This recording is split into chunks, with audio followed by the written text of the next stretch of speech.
I have a solution for that. Slab chalks! You take the chalk ball, put it in the mesh pocket, zip it up, slap, and get your chalk. Slab trucks are made right here in Springdale, Arkansas at Interform, the small batch manufacturing company. We're helping our community and providing local jobs to minorities and women of diverse backgrounds. I'm Joseph Rao, Ninja Warrior, rock climber, and the CEO of Slab Chalks. Ocean Needs Everyone is celebrating 5 years of saving the oceans. My name's Enzo, and through Ocean Needs Everyone, I help save the ocean by doing beach cleanups, CO and mangrove plantings, making art about recycled plastic, and making films regarding the ocean's health. How can you help save the oceans at home? Well, even if you don't live near an ocean, trash can end up in there eventually, so cut down on your use of single-use plastics. If you see trash on the roads or beaches, make sure to pick it up. Use less gas-powered vehicles, fish responsibly, and help support local organizations. I started my organization when I was 12 years old because I wanted to make a difference. So remember, you're never too young to follow your dreams and make a change. Let's all save our oceans together, one piece of trash at a time.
Want to train like a pro? DGS Ninja has you covered with obstacles designed by top athletes. Kevin Carbone, Matt Bradley, Tom Alberti, and Brett Sims. Whether you're dialing in your technique at the gym or training at home, DGS Ninja equipment is built for performance, durability, and safety. Train with confidence. Train with DGS Ninja. Find obstacles, rigs, mats, and more on dgsninja.com.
I think I can slide over. I think I have like.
All right, welcome back. We are going through the demo currently.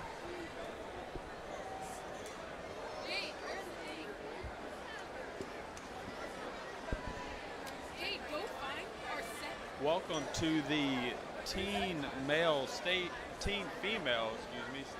3.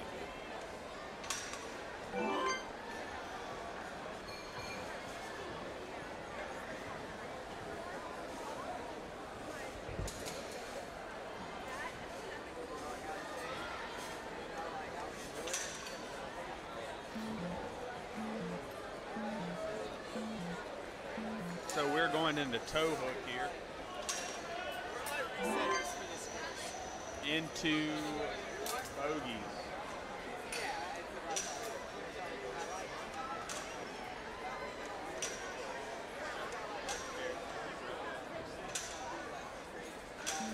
I can't find mine.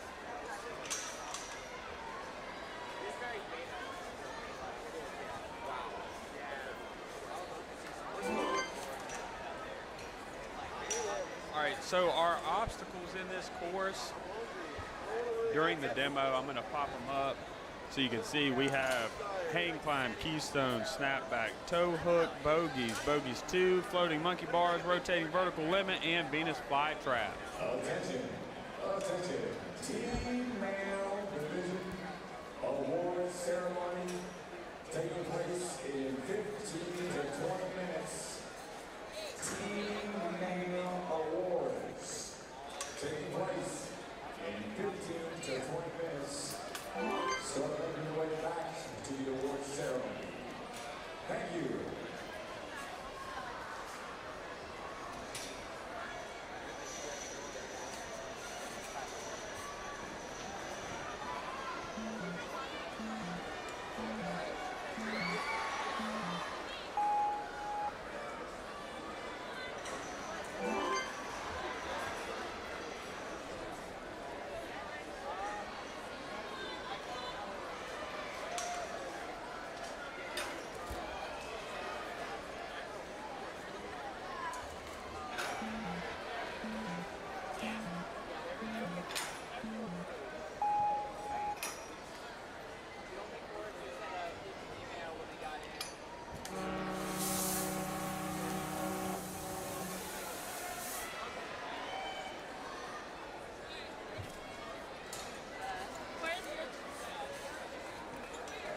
All right.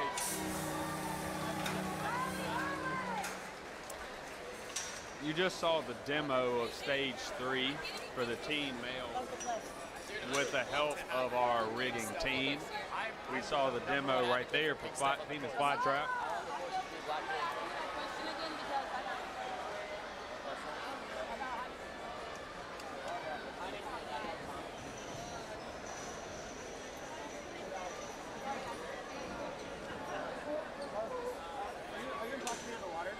We will begin shortly.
All right. First up.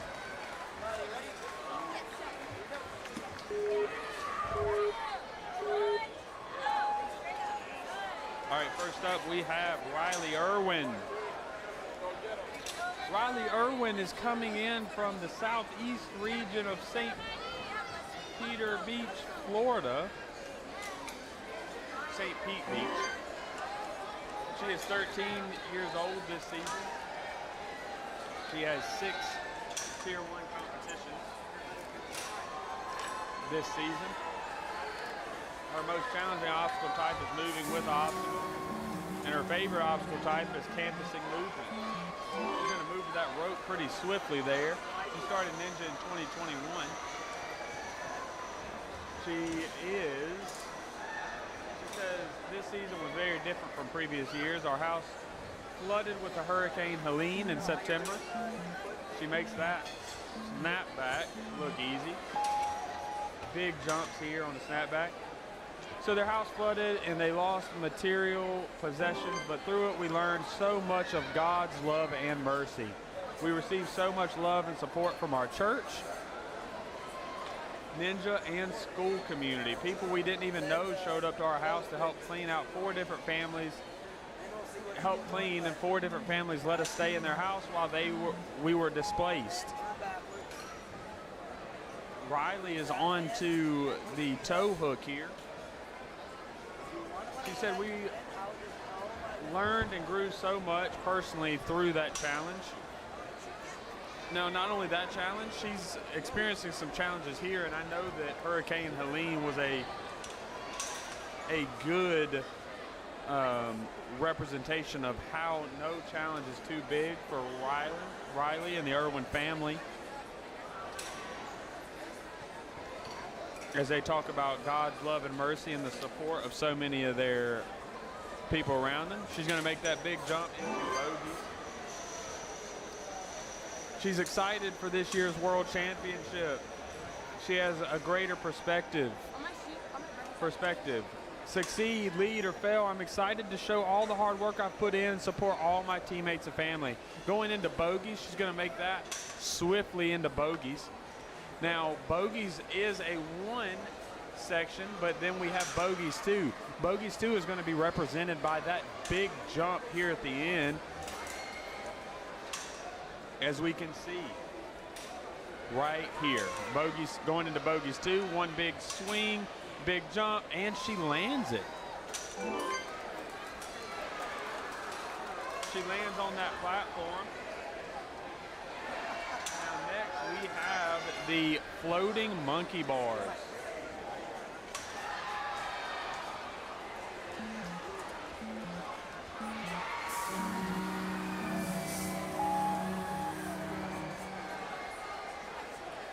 She's going to make her way up these floating monkey bars, and doing so, we do need to keep in mind that those bars will come unhinged if you are not careful and not putting enough weight on a downward angle to them. You cannot lift them up here because they will come off, but she is making swift work of this stage 3 for the team females. In doing so, these bars will also come off. She's trying to reach a break here in this blue bar, but these bars will come off like that. But hey, that is a great showing for Riley Irwin.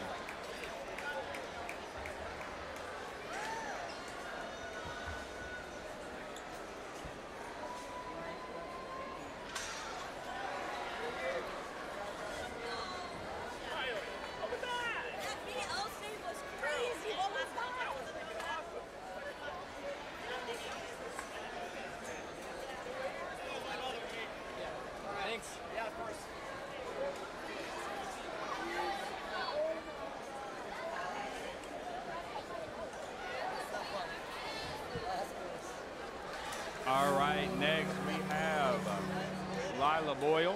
Lyla Bole has completed 4 Season 10 competitions. Is coming in from Maplewood in the U.S. Heartland region. She is age 14 this season. She's making her way up the hang climb into Keystone.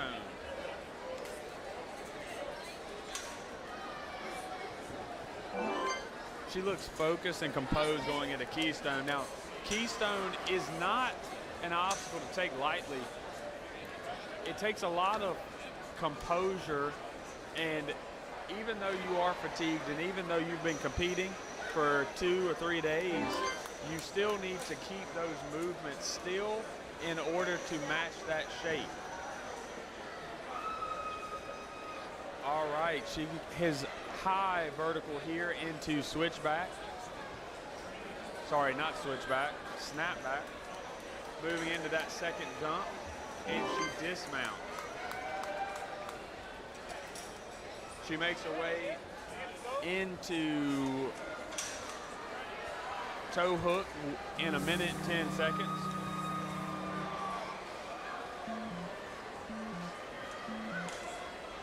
All right, she's going to go into toe hook here, and toe hook is going to be it seems like it's going to be an obstacle that many people are going to pass, but it's the wear and tear on the body that toe hook does that we will see arriving later. And it seems as if Boyle falls. Good job, Lyla. Lyla falls on toe hook.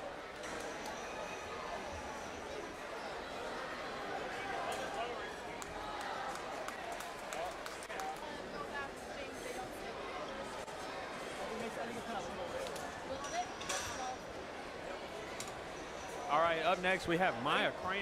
Maya is coming in from Stonewall, Canada. She is 14 years old, so like we've been saying through the live streams in these competitions, we have 13 different countries being represented here in the Ninja World Games. Now, Maya is no exception coming in from Canada. We have 13 different countries, but Maya says, I've completed in regional, national, and world levels before, and she has competed in 4 leagues. She's qualified for 3 worlds, all 3 worlds this season.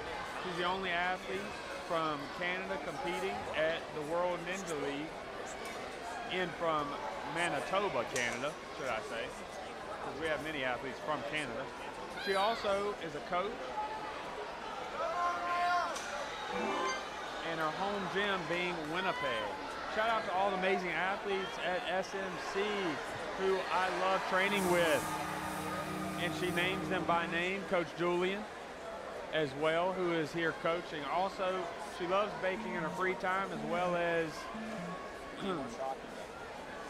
being at her home gym.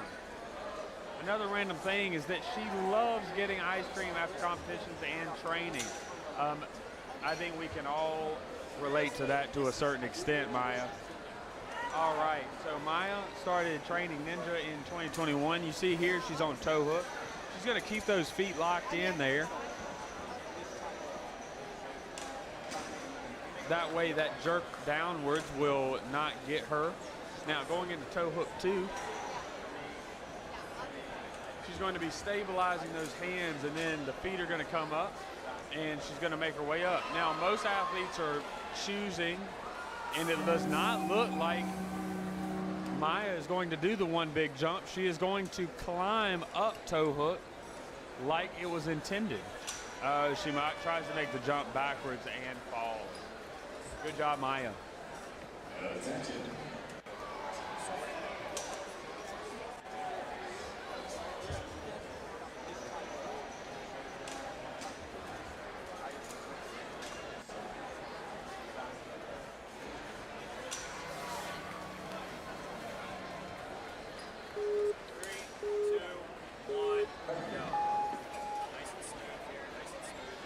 Up next, we have Coley Edwards.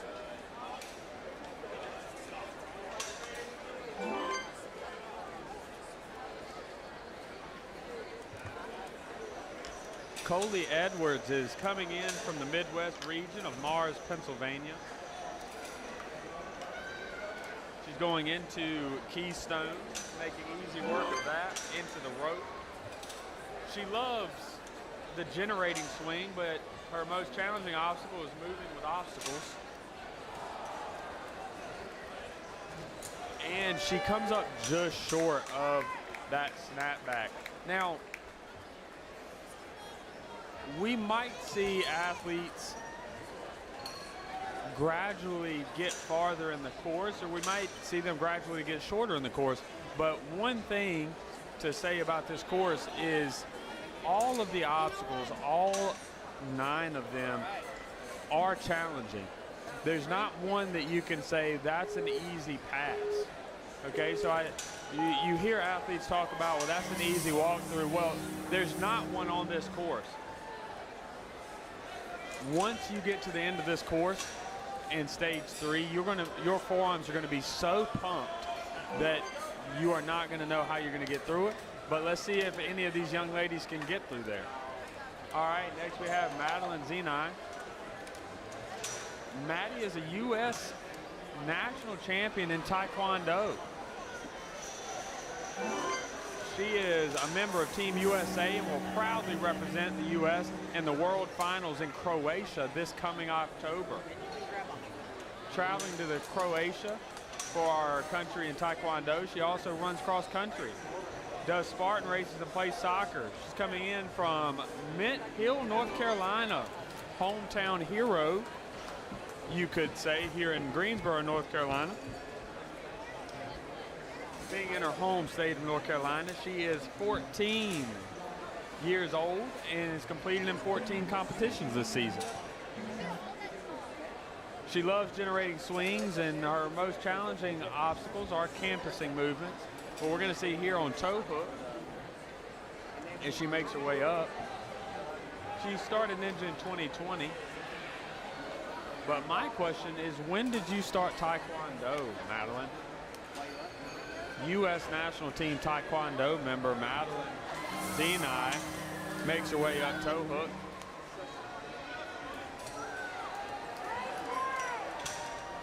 She makes her way through the middle obstacle, which is just a simple ring, but dismounting to that toe hook 2 can show and prove not to be as simple as it seems. All right, this next one is a big jump going to the bogies.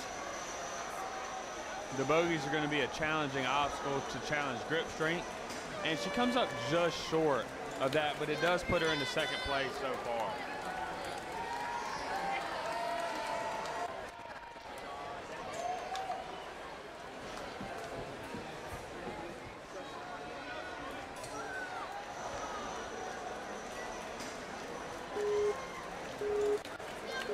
As we saw that replay right there, she comes up just short. But next on deck, already on the course, we have Juliet Beaupre.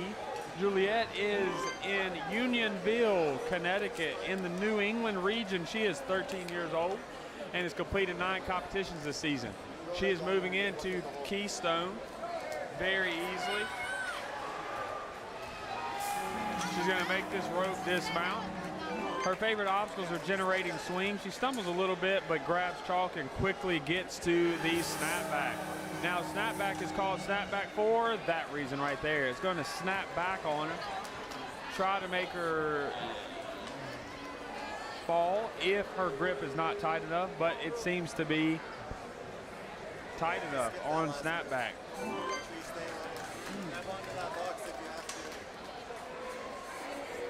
It looks like I mispronounced her last name. It is Juliet Beaupre. Juliet started doing ninja at age 5, following in her older sibling's successful ninja footsteps. Juliet competed in A&W Junior Season 3 and had a blast filming and making friends with ninjas all around the country. She's going to make her way up toe hook, getting those footholds, but Juliet's family puts a huge haunted house with a different theme every Halloween with hundreds of visitors and prides themselves on making even adults cry in fear. Well, Juliet Beaupre, I think everyone here at the World Ninja League are going to be looking for an invite to this haunted house.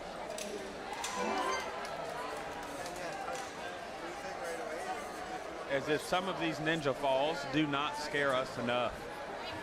Juliet is a vegetarian, loves animals, and has 2 rescue dogs named Rosie and Poppy.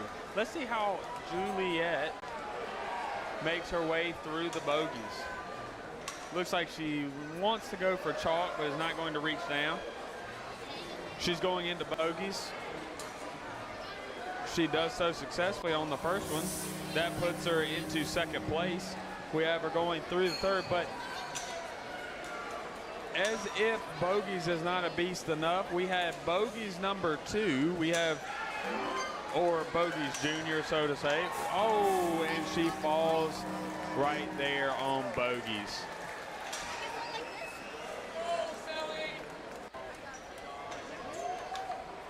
All right. We have a Melody O'Brien.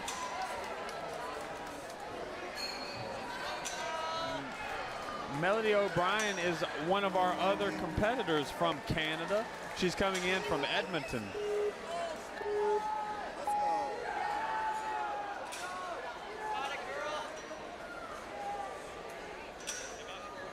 All right, Melody makes her way up the hang climb.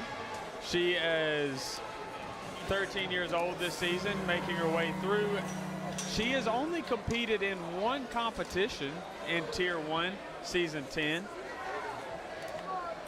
But let's see if that tells a story in this round, no matter good or bad. She makes her way back into switchback.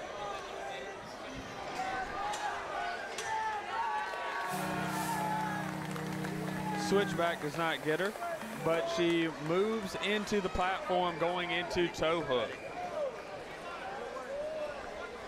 That's a great idea. Bro, we got to get one of those. That's genius. We got to get one of those. All right, she's making her way up toe hook. Genius. Hey, take a picture of that.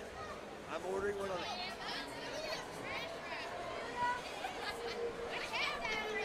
Bring it.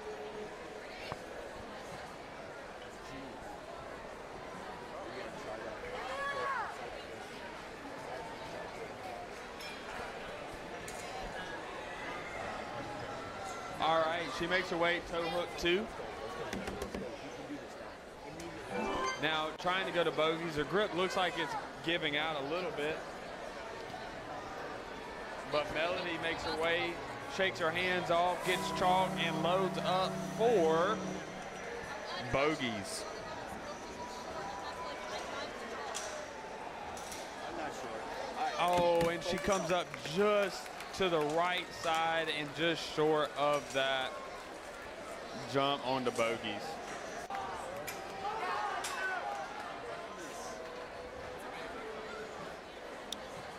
We do see some good smooth replays of her right here, but just coming short on that fall.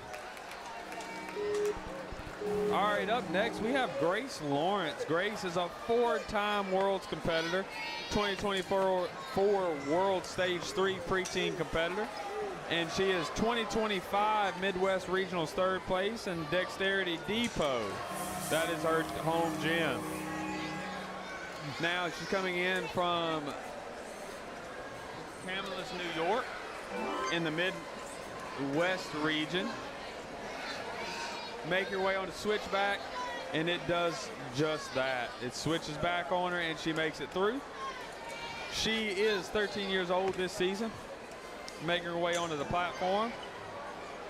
Stumbles to the right, but gets her composure well. Grace Lawrence is 5'5", and let's see if that height can make somewhat of a difference here on this course. As you can see, she's using the 2nd set of toe hooks on toe hook, going into 2nd toe hook. Now, just to clarify, I will be saying toe hook 1, toe hook 2, but that is only one obstacle. But when you hear me say bogeys 1 and bogeys 2, that is because those are 2 separate obstacles, and we'll go over that when our next athlete gets to that point. But moving into bogeys 1, or bogeys, she's going to try to make this big jump, and she does it. Let's see if she can move through bogeys.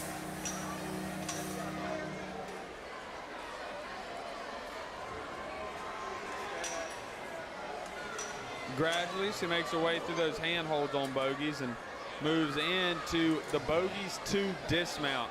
Now, making this jump, we're going to see big generating swings here, moving in and just short. Now, if she would have landed that dismount onto bogeys 2, that would have qualified her through 6 obstacles instead of just 5 with her other competitors.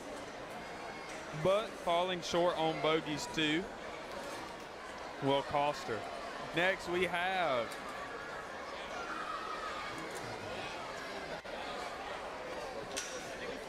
Lucy Gross.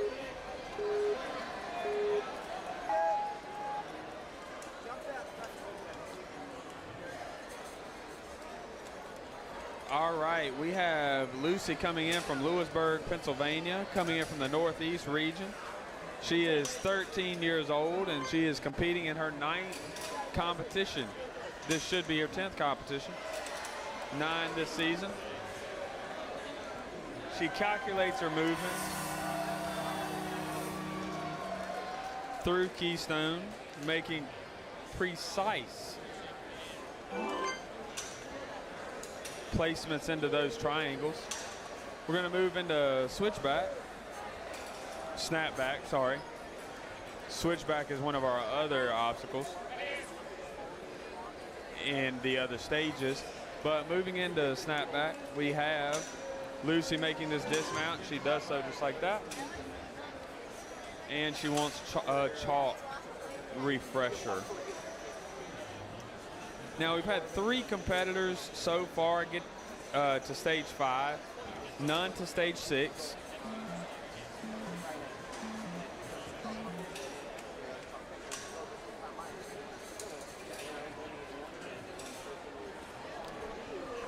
I believe once you see someone land stage 6, which is bogey 2, you will have someone and everyone in the crowd yelling and cheering. But as toe hook looks to be a little too much for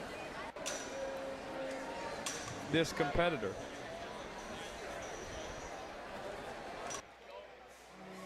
All right, next we have Amelia Keating. Amelia's coach is asking the referee a verifying question before she goes. She nods as if she is ready to step on to do the course, and she's going to do that in 3, 2, and 1, as you can see on the referee's count. Now, we have Amelia Keating coming in from Linden, Washington, the Northwest region.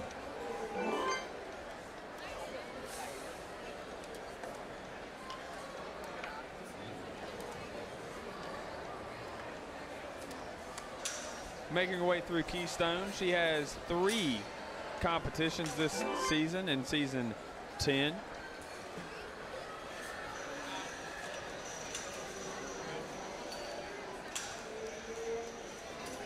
She is 14 years old this season, making her way through switchback. Now, like I was saying earlier, if you are just tuning in, these obstacles are nothing to take lightly. Now, switchback, as you can see, does just that on the competitors. It switches back the momentum, and the momentum is carried wherever their body weight is. So think of it like a seesaw. Wherever that body weight goes, the more weight, the more downward trajectory that obstacle is going to get. Now let's make our way up to toe hook with Amelia. Amelia's going to make her way up to toe hook, and she is going to drop right here. Now she dropped it. Now, as you can see, she uses her feet to soften that blow of the drop. That is a smart technique that you are going to see in this competition. She's going to make a big swing here and try to grab on that bar. She does so moving into bogeys. Now, you're going to see a lot of the athletes getting a chalk break here this pole, because that pole is probably easier to hang on to than these holds.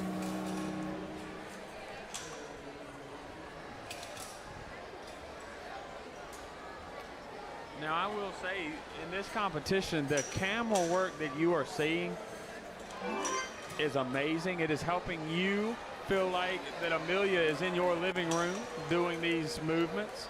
As you can see, the fans, and Amelia falls just short of bogeys too. But that time does put her into second place. Congratulations, Amelia. You will see that this strategy that I'm speaking in the replay, but that right hand just did not grab hold of the obstacle. Moving into the hang climb next. 3, 2, 1, the ref says, and we are off with Lucille Campion. She is in her last name, as you can see, one letter away from being a champion already. She's coming in from Windsor, Connecticut, New England region. She is 14 years old. She is in the flow course, is her favorite format. She's 14 competitions this year in season 10. She started Ninja in 2017, so about 8 years ago.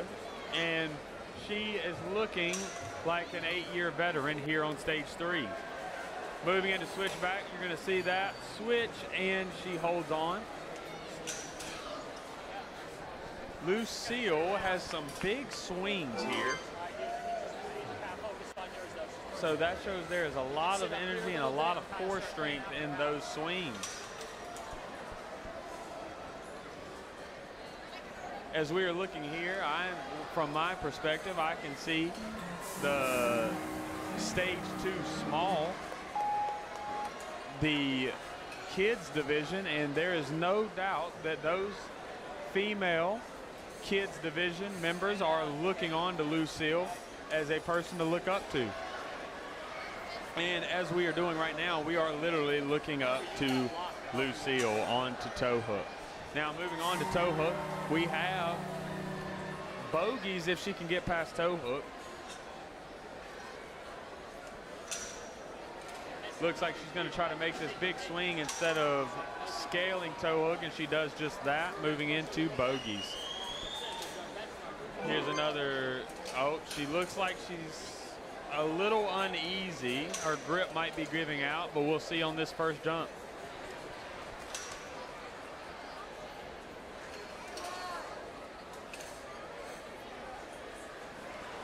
And her grip was in fact giving out.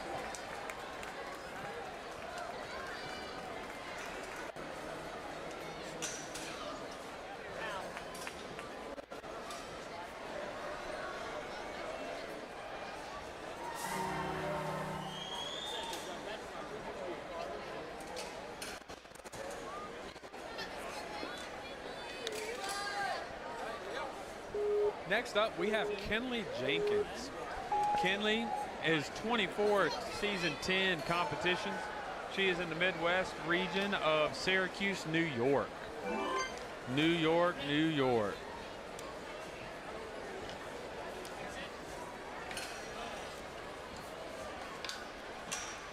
She joined Warrior Factory Syracuse competition squad 4 years ago, and she loves big throws, difficult moves, and doing fun tricks with obstacles.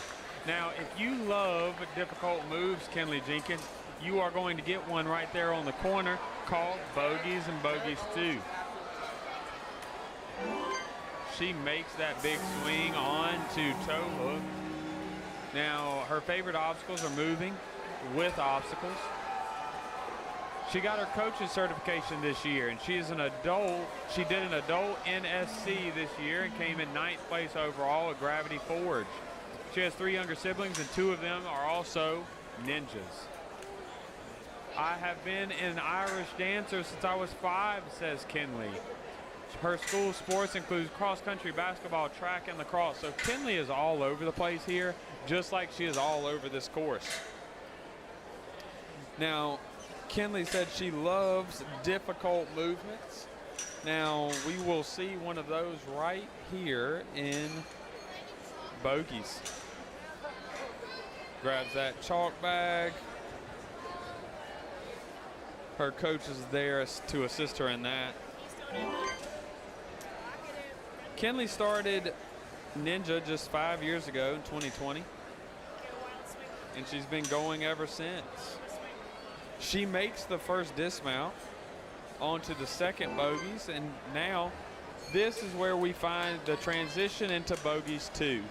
This is going to be an outward facing grip,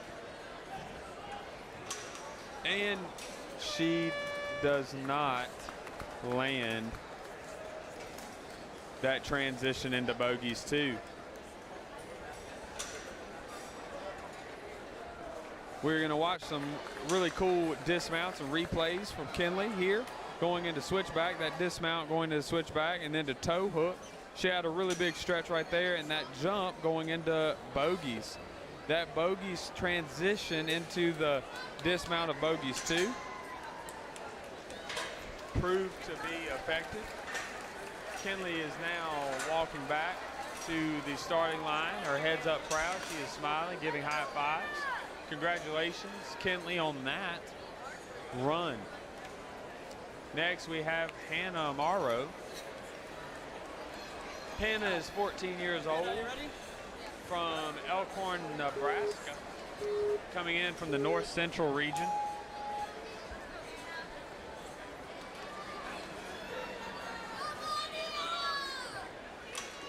She has 10 competitions this season. Her favorite obstacles are the generating swing, and her most challenging are moving with obstacles. So we're going to see her move some obstacles here in Keystone. Hannah has been competing in Ninja for 7 years across multiple leagues. At first, her NSC competition, she made top 15. Hannah trains at Midwest Warrior Academy in Omaha, Nebraska, and her family opened the gym 4 years ago to facilitate the sport she loved for her and her twin brother Jackson. Hannah's a sophomore in high school as she makes this jump into snapback. She enjoys acting and also runs track, including 200 meters and high jump.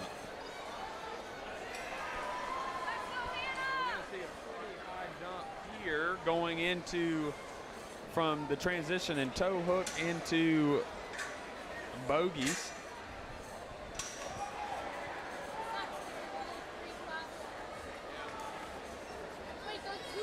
She's going to work her way up, and that second toe hook is going to move downward, but she's going to stabilize it with her legs and make a smooth transition into the ring. Shake out the arm, goes into toe hook 2. Hannah started Ninja in 2018, and she loves the full course format. So we're going to see that big jump here, and she comes up just short. She seems disappointed, but that is not a disappointing run.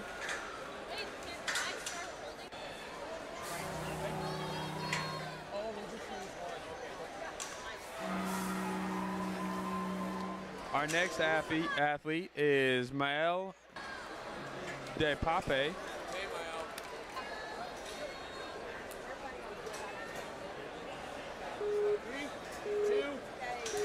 Mel is coming in from Shergan County, Canada.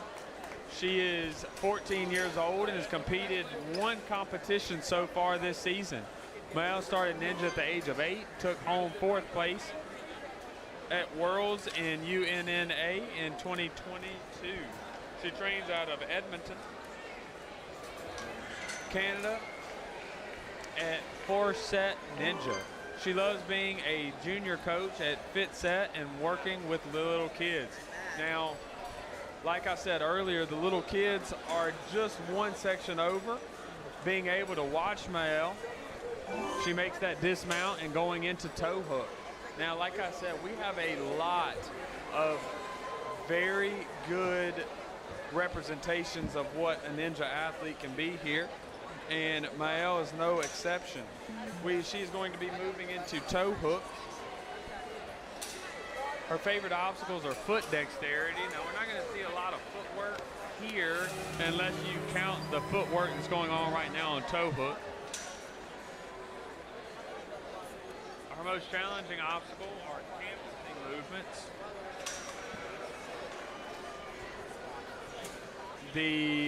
Her favorite format is a flow course. So, as we can see, Mael is going to make this dismount trying to go to bogeys. She forgets about the chalk. Her coach reminds her by putting the red bucket in the air. That chalk can prove to be necessary in this next move, which is called bogeys. Bogeys is a multiple platform hanging obstacle that involves one big jump at the end with an inward facing grip, and you might be able to see that depending on where Mael gets to. Now, this is the inward facing grip that I was talking about. She's going to make one big swing, maybe two, and jump, and she connects. She is only our second athlete to reach this stage, and she does so in a faster time. So Melanie Depape is now your first place leader.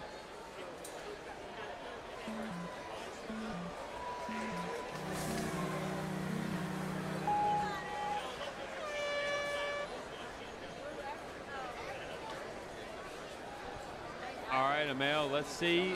So the coach seems to have questions for the referee. And we're waiting on review here.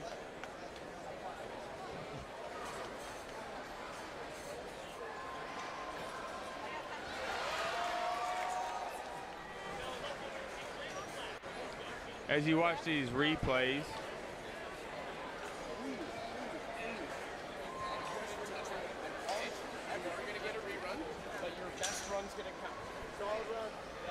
I am waiting for an explanation on what happened to Mael's run.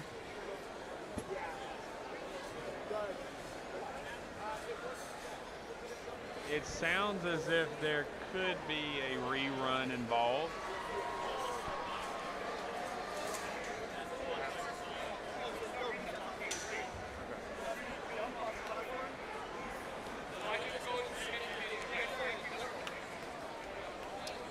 So the explanation I got there are no resets on stage 3. So she jumped up to the obstacle and then came down. They are submitting a review, which may, I am not guaranteeing anything here, as you cannot in ninja competitions. There may be a rerun involved for Mel. Tune back in later to find out. Now, next we have Savannah Salinas. Savannah is coming in from Las Vegas, Nevada, Southwest region. She's coming in at 14 years old and completed 7 competitions this season. She makes this switch snapback. These are big jumps onto a small platform here. Let's see if she can keep her balance.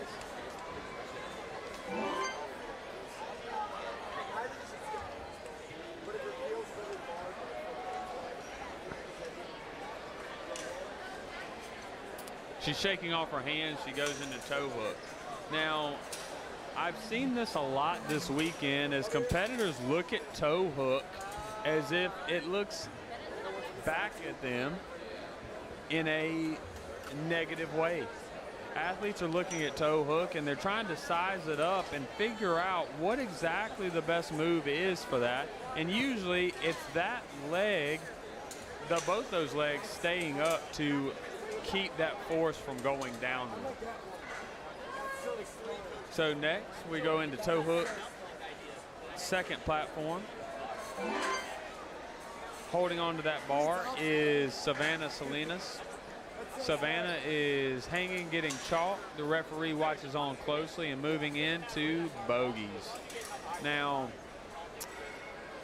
for our golfers out there, usually on a scorecard, you do not want to see a bogey. And just like in this competition, sometimes you do not want to see the bogeys coming. The bogeys have proved to be a tough obstacle in this. And as she makes her dismount here onto bogeys 2, there's a big jump, one big swing and jump, and she makes the transition. You hear the crowd yell. She makes that platform. Now here is where Mael fell last time. As you can see, once you go up, you cannot come down and place the obstacle again. Now we will see right here where that happened on Mael's run, and Savannah is going to try to not do that. She jumps up, she does not fall back down, and she does not get a reset. Mael did not, so that is why she ended, but we're going to see Savannah move on right here. She's going to have to make one big reach. Looks like she's placing it back. Oh, she almost drops it. That would not be good. She would not be able to be handed that back. She's shaking out her arms. Oh, it looks like she skipped a step. What is she going to do here?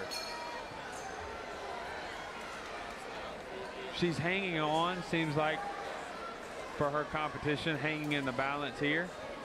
She's giving out, it seems like, and she falls. That was a good showing by Savannah Salinas, putting her into second place.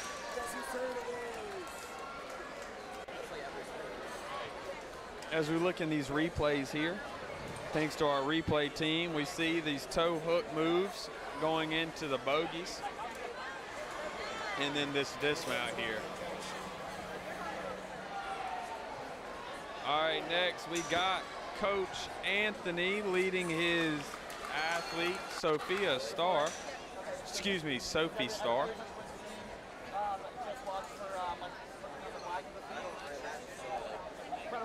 We have a question for refs.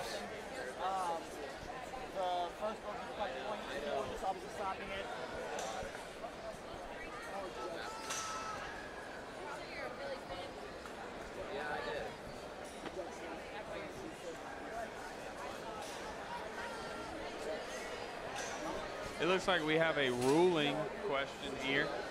The two referees are discussing further while Sophie Starr is talking to her coach. Let me go ahead and tell you a little bit about Sophie. Sophie has always loved to climb, swing, and jump. She began doing ninja while living in California and did her first competition in spring of 2023. After moving to Maine, her dead hang record is 24 minutes. Dead hang for 24 minutes. Although ninja is her main passion, Sophie also enjoys track and field, earning medals in pole vault, long jump, and relay in the Maine State Championships 2 years in a row. Sophie is homeschooled and loves to spend time outdoors with her younger sister and their dog. All right, we have Sophie Starr from North Yarmouth, Maine, in New England region. She has 18 competitions this season. Let's see what Sophie has for us today.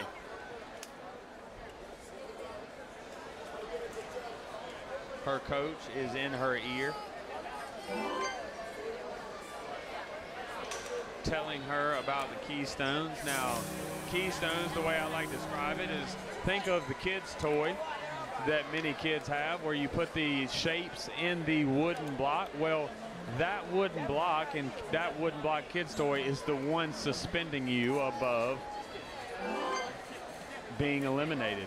So in this snapback is going to do just that, snap back on, and she is generating big swings here, using those core muscles to lift up, swing, and there. So moving into the swings, who knew kids blocks and swings could turn into a life skill in ninja? Well, I am here to tell you that they can. Moving into the toe hook. Our toe hook section here is a obstacle that is going to be taking the feet as well as the hands of the competitors and tying them up and making them useful.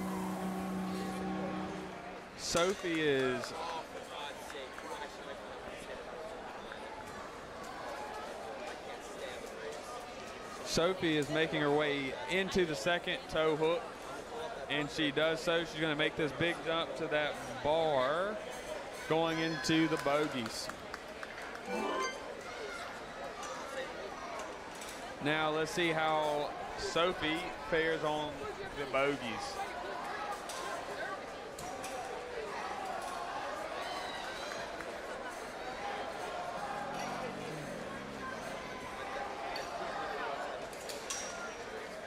Now if we look here, Sophie is making her way through bogeys, and she is going to face this inward facing grip here. Her knuckles are going to be facing towards her face. She is going to be pulling up with her biceps and her core, generating big swings and making that jump, and she does so. The crowd goes wild here. She shakes out her hand, gets chalk. Her coach tells her what's going on next and encouraging her. As you can see, he is working her through that next movement. Now Sophie has worked her way into third place here, and she's going to move into the floating monkey bars. Now, one thing, we haven't had many competitors get to floating monkey bars here, but as we can see, those monkey bars are called floating monkey bars for a reason. They will come dislodged and fall, leaving you nothing to hold on to, as Sophie just experienced. That moves Sophie Starr into third place. All right, Hey, good luck. Morgan Cooper is ready and eager on hang climb. Morgan is coming in from Baldwinsville, New York, in the Midwest region. She is 14 years old, and she has competed in 16 competitions this season. She's going to make that jump into the Keystone hold. Now, as you can see, there is a monkey bar quality to Keystone. Athletes are going to kick their feet, generate big swings, and move into the rope. Now, that rope really isn't an obstacle. It is just a transition point, so it is not counted as an obstacle. In our obstacle list, we go from hang climb straight into Keystone and into snapback. Next, we have snapback, the second portion. Now, some of these obstacles, as you can see, like snapback and toe hook, have two sections, but that only counts as one obstacle. But I will point out that bogeys has two sections, but that is counted as two obstacles because there is a big jump to a overhanging ledge that will count it as its own obstacle. Moving into toe hook, we have Morgan Cooper. If you're just tuning in with us, Morgan is on her fourth obstacle.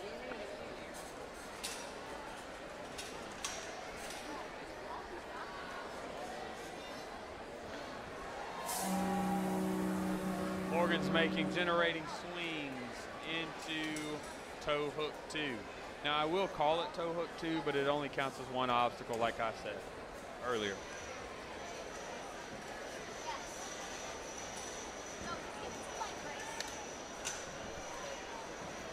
Making that big jump and falls just short. Now, one encouraging thing about Ninja, as we look at her replays, one important thing and one thing to notice is as soon as an athlete falls or faces adversity, their coach is right there to receive them and to encourage them and to help them move on in a positive light.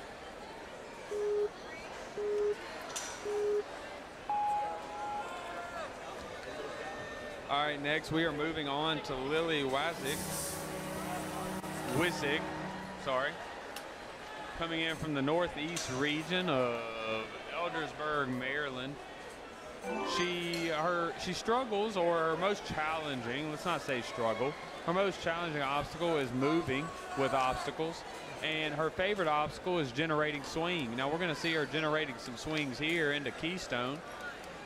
Her favorite format is a challenge course, and she has 18 Tier 1 competitions this season. She is 13 years old, but she is looking to get through the sixth obstacle, in less than 2 minutes and 11 seconds to reach first place. Let's see if she can do that.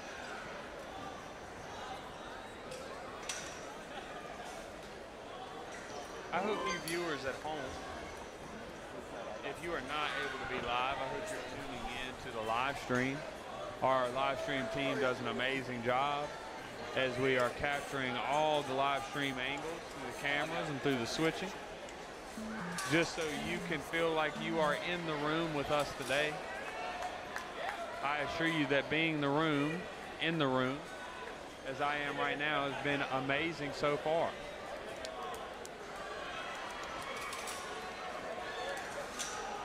Lily is making her way up the toe hook into the transition ring, I like to call it, right here in the middle, and we're going to go into toe hook 2. Now, I have said before, if you are tuning in, that toe hook is not quite the obstacle that has been taking competitors out, but it is the obstacle that is weakening the grip and fatiguing the athletes enough to where that jump or the next jump can get them. So like I said, toe hook, most athletes are completing toe hook, but they are struggling in these movements here.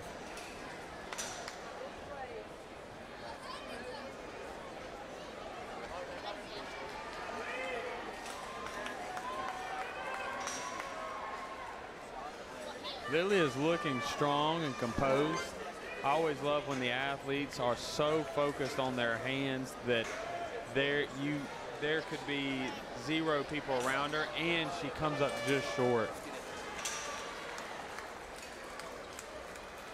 She gets up with a smile on her face. She is high-fiving her coach. She makes it on. Now, like I said, if you look at the fierce eyesight in these competitors' eyes, you will see that there could be anything going on around them, but they would not notice because they are so focused on this course. Coach is calling 3-2-1 for Kennedy Thatch. She is started Ninja in 2019 in Jamesville, New York.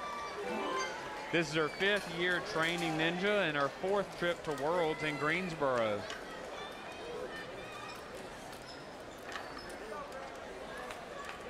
She trains at max effort and on her home rig. She's very fortunate to have a home rig. She loves to do cliffhangers and latches, and her favorite ninjas are Isabella Folsom and Isaiah Thomas. Thank you to Coach Doe for helping me grow both physically and mentally this year. Now, that's a good point, Kennedy, because mental strength is just as key as physical strength in Ninja. There's discouraging times and there is encouraging times, and we hope the encouraging outweigh the bad.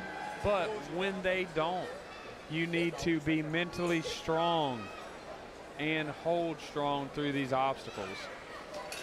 Her most challenging obstacle type is foot dexterity. She has competed 25 times this season in season 10, so that should prove to be enough to get her through toe hook and into the bogies. We're going to see her make this jump into bogies. Her coach practically throwing chalk at her, wincing as she's throwing it in his face. Right back at you, coach. Moving into the bogies. Now, going into bogies will test your grip strength, but we're gonna look at a, and Kennedy falls right there on bogeys.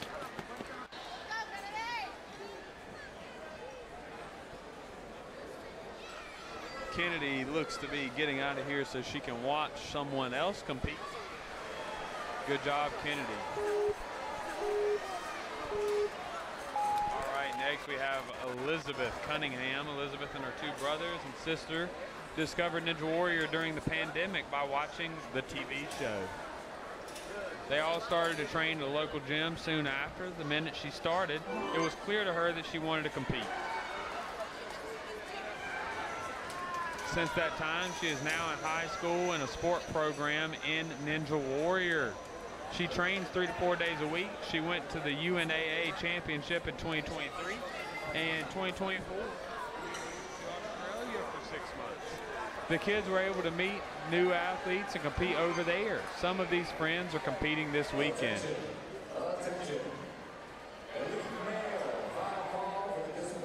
A big jump here from Elizabeth. She makes, look how tall she's getting on these jumps. Oh my. She is from St. Columban, Canada. Now, once again, we would like to mention here at World Competition, we have 13 different countries being represented, all the way from Germany, Japan, Israel, Italy, France, Canada, New Zealand, and as we see here, an athlete from Canada in Elizabeth, she is proving to be a strong opponent in the World Ninja League competition and making her country proud.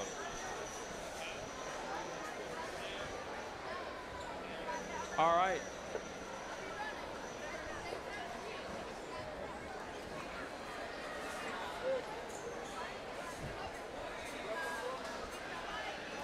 All right, her favorite format is the full course, and she started Ninja in 2020. We're gonna see her in toe hook.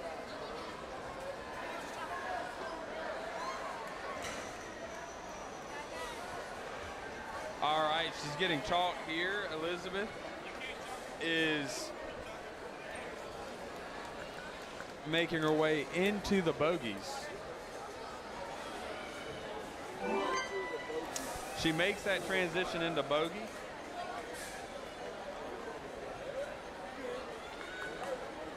And she dismounts on the bogeys.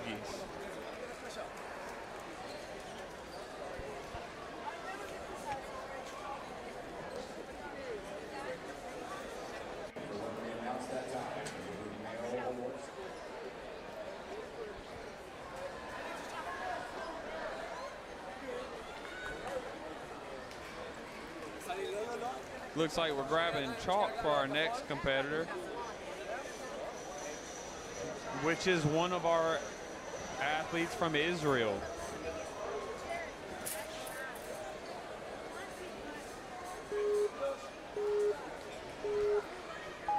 We are now in our wave 2 of the competition. We welcome Noga Singer. She is from the Israel region of the Ninja World League. She is a 14-year-old ninja athlete from Israel with nearly 3 years of experience and a passion for sports. She loves moving with obstacles and finds challenging campusing movements.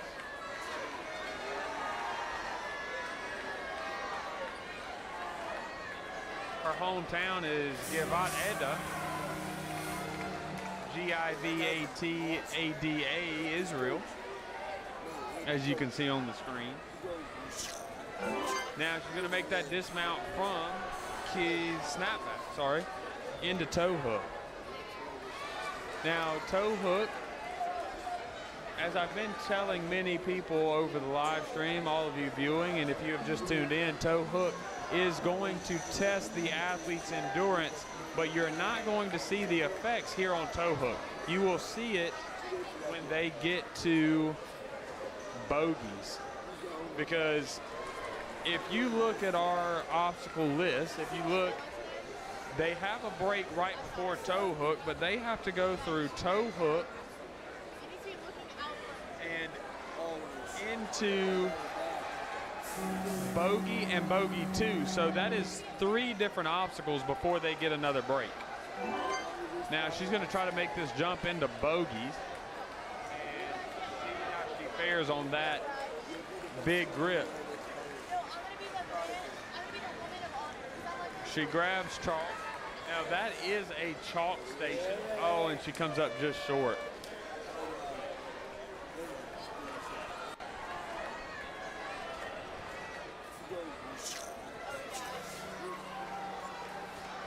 All right, next we have Imaan Virani. Imaan is coming in from Great Falls, Virginia, within driving distance of the World Championships here.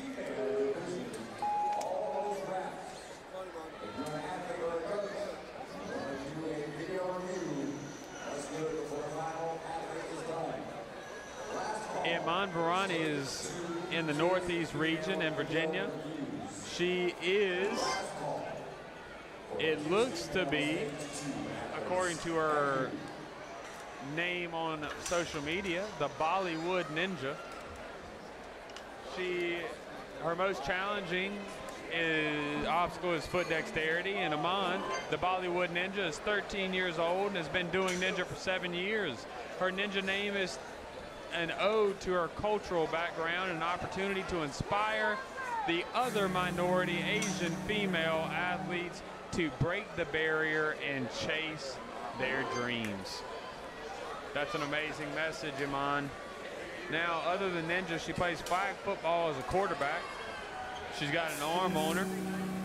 Enjoys the worlds of engineering, is an avid reader, and of course loves hanging out with her friends. A fairly new hobby for Imaan is photography, and specifically unique objects and backgrounds. Imaan has been training at the Nova Ninja ever since she began her ninja journey in Sterling, Virginia. She makes her way up toe hook here.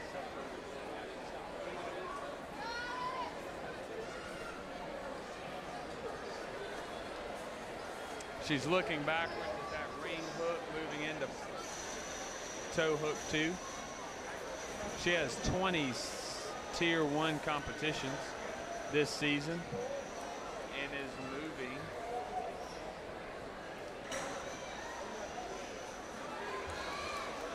moving into the bogeys. Now you will consistently see athletes chalk up here. Shaking it off and reaching into the chalk bag. Goes into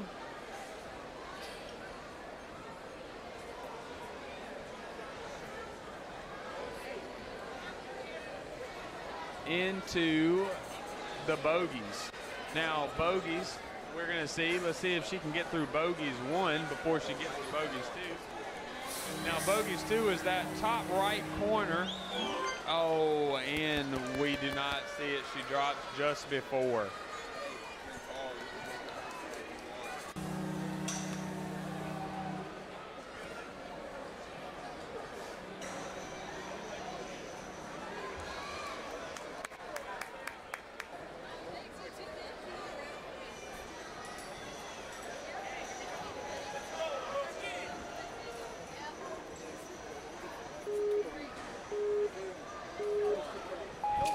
Next athlete making her way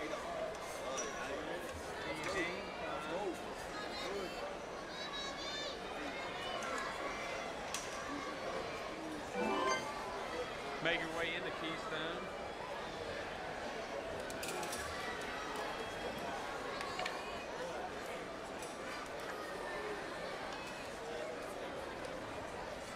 This is Abigail Brooks. Abigail Brooks is coming in from Utica, New York. She has 10 season 10 competitions and is in the Midwest region. She is 13 years old this season, making big jumps. Let's see if she can do that again. Big jumps here. We might see on that on the replay later. Those were some big jumps there. All right, next we have the toe hooks. The toe hooks are just going to be an obstacle that are setting up.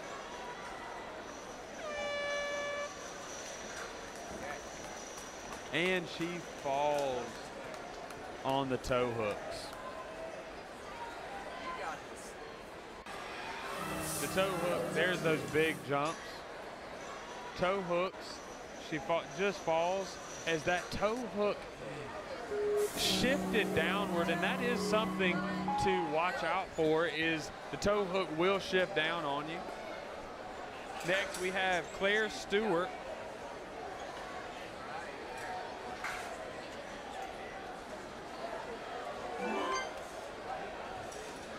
We have Claire Stewart coming in from the Gurney, Illinois, in North Central region. She is 14 years old, and she is moving through Keystone effectively here.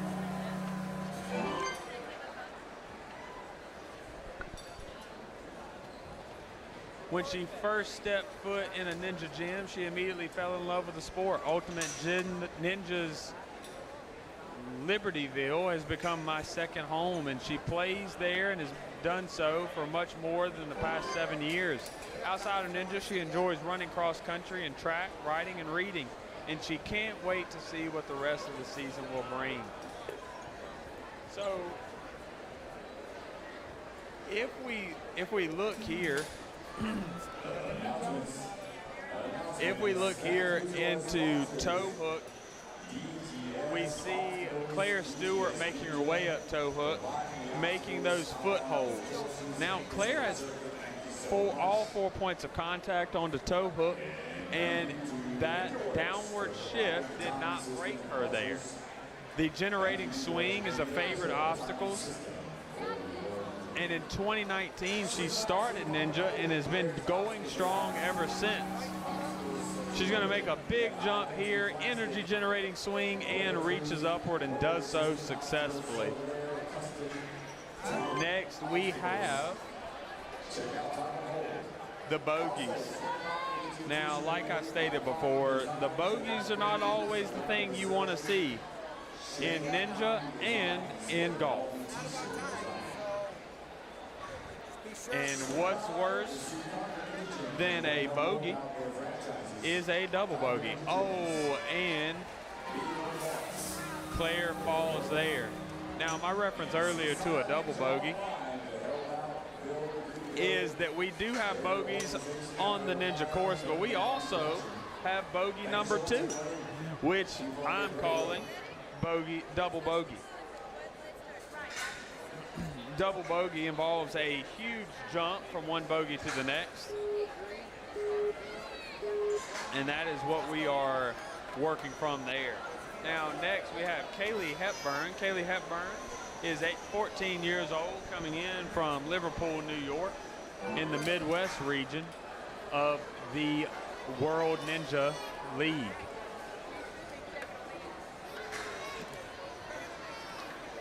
She loves campusing movements, and her favorite is the challenge course. Sounds like Kaylee loves a challenge, and she's going to get one here on this course tonight. Stay tuned in, because as she goes through snapback, she's going to go into toe hook, big jumps through snapback, and she is going to dismount here, big jump, and she does so. Probably grab some chalk, shake out her hands, as we see so here. Kaylee trains at a Syracuse Ninja barracks in upstate New York. She's been training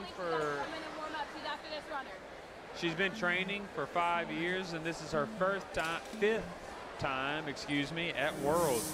She made it to stage 3 last year, is excited for her last year in the teen division. Go Bean.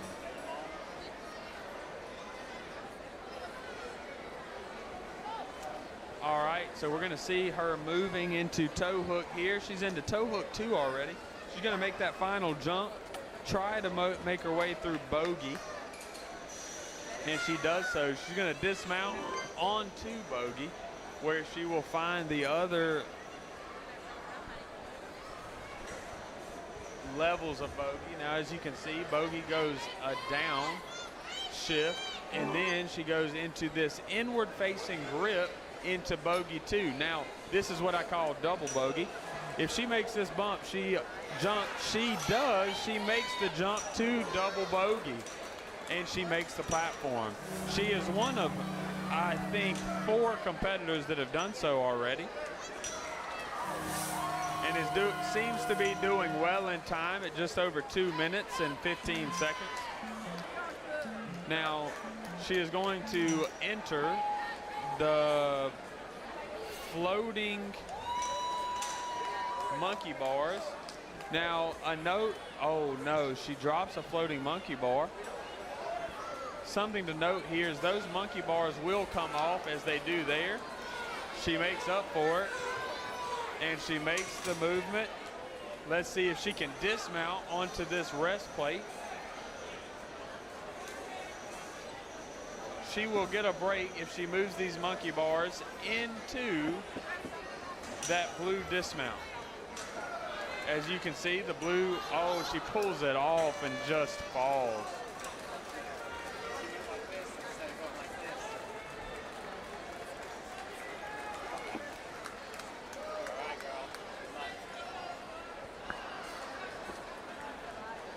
Well, it seems like she decides to go under the gate instead of through the course. Hugging her friends and her family. That was a good showing from her.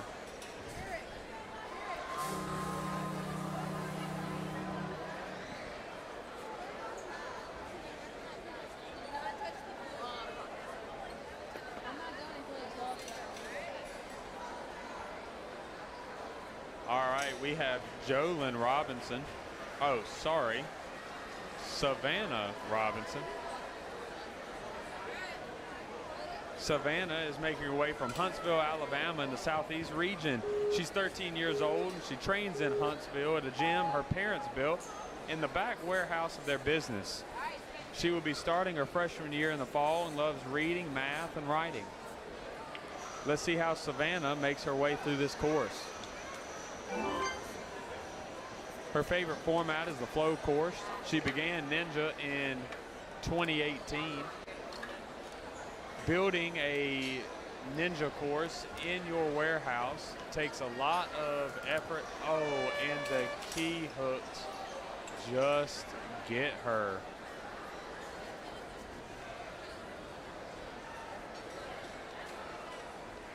Good luck, Savannah, in your next Ninja competitions, but we are sad to see her go here. But our next athlete, Jolyn D'Norwix. Savannah? We're taking a break. Oh, cool. All right, we have a break. I want everybody to break. It looks like here we are going to take a short break, and we will be back shortly. See you soon for our teen female stage 3. Ooh, I have a solution for that. Has this ever happened to you? Where's my chalk bag? Ooh, I have a solution for that. Slab chalks! You take the chalk ball, put it in the mesh pocket, zip it up, slap, and get your chalk. Slab trucks are made right here in Springdale, Arkansas at Interform, the small batch manufacturing company. We're helping our community and providing local jobs to minorities and women of diverse backgrounds. I'm Joseph Rao, Ninja Warrior, rock climber, and the CEO of Slap Chalks. Ocean Needs Everyone is celebrating 5 years of saving the oceans. My name's Enzo, and through Ocean Needs Everyone, I help save the ocean by doing beach cleanups, CO and mangrove plantings, making art about recycled plastic, and making films regarding the ocean's health. How can you help save the oceans at home? Well, even if you don't live near an ocean, trash can end up in there eventually, so cut down on your use of single-use plastics. If you see trash on the roads or beaches, make sure to pick it up. Use less gas-powered vehicles, fish responsibly, and help support local organizations. I started my organization when I was 12 years old because I wanted to make a difference. So remember, you're never too young to follow your dreams and make a change. Let's all save our oceans together, one piece of trash at a time.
Want to train like a pro?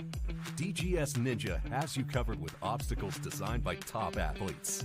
Kevin Carbone, Matt Bradley, Tom Alberti, and Brett Sims. Whether you're dialing in your technique at the gym or training at home, DGS Ninja equipment is built for performance, durability, and safety. Train with confidence. Train with DGS Ninja. Find obstacles, rigs, mats, and more on dgsninja.com.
All right, everyone, welcome back to Teen Female Stage 3. We are in our second wave of Teen Female. We have about 25 athletes still left to go. We are going to get started here. Now, if you are just tuning in, we'll go over the obstacle list with you. We are, actually we're getting right into our wave here. Jolyn D'Norwix. Jolyn is coming in from Holland, Pennsylvania, Northeast region. She is 14 years old this season, and she has completed 7 competitions. Are you ready? Now, we're going to start on the hang climb here. And as we can see, Jolyn is going to make her way up hang climb. Now, none of these obstacles are to be slept on, as any of these obstacles could take down an athlete at any moment in time. We're working through our way through Keystone, going into snapback. Now, Keystone, we like to say it's like a kid's toy where you're putting the triangle in the wooden shape, but she does so perfectly there. Now, switchback is going to do just that. It's going to switch back on her, but she survives that downward motion. Some athletes have higher jumps, but the higher you jump, the harder you fall. Jolyn is working her way through onto that platform.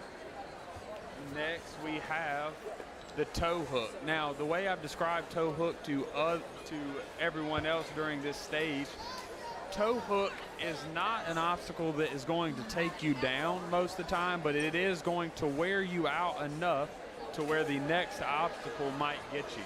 So we see athletes are using their core.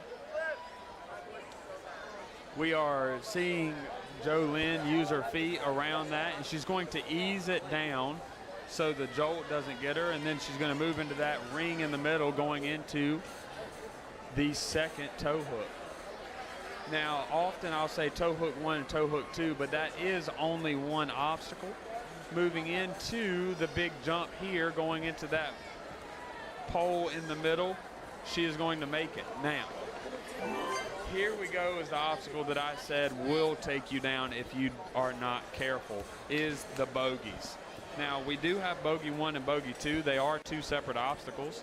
Now, just as I have described previously, just as a golfer, you do not want to see a bogey on a course because it could take you down, as it does here to Jolyn. Congratulations, Jolyn, on that solid run, but as we've seen plenty times before, the bogey takes down the athlete. All right, up next, we have Zozo Wineer. Zozo is 7 competitions in this season in Tier 1, Season 10. Coming from Auburndale, Florida in the Southeast region at 14 years old. Now, she's taking the stance of taking her feet off the hanging climb into Keystone. We see her making that transition into Keystone through the rope. Now, that rope is not an obstacle. It is just a transition point into the landing platform. Going into switchback. Switchback can really take a toll on your joints and challenge that grip. We see a deep breath here from Zozo moving into the toe hook. Now, toe hook, she's going to get those feet up. She has 4 points of contact, but 2 for her feet as she'll transition down into that downward motion into the swing. The swing is another transition. It is not an obstacle itself, but a transition into another obstacle. That pole that she's hanging on to now is a great point to get chalk, as most of our athletes are doing. Now, here we go into the bogies. Now, bogies are parallel lining hangs that will lead into a second obstacle that she almost got to there, but Zozo is wiped out by Another bogey.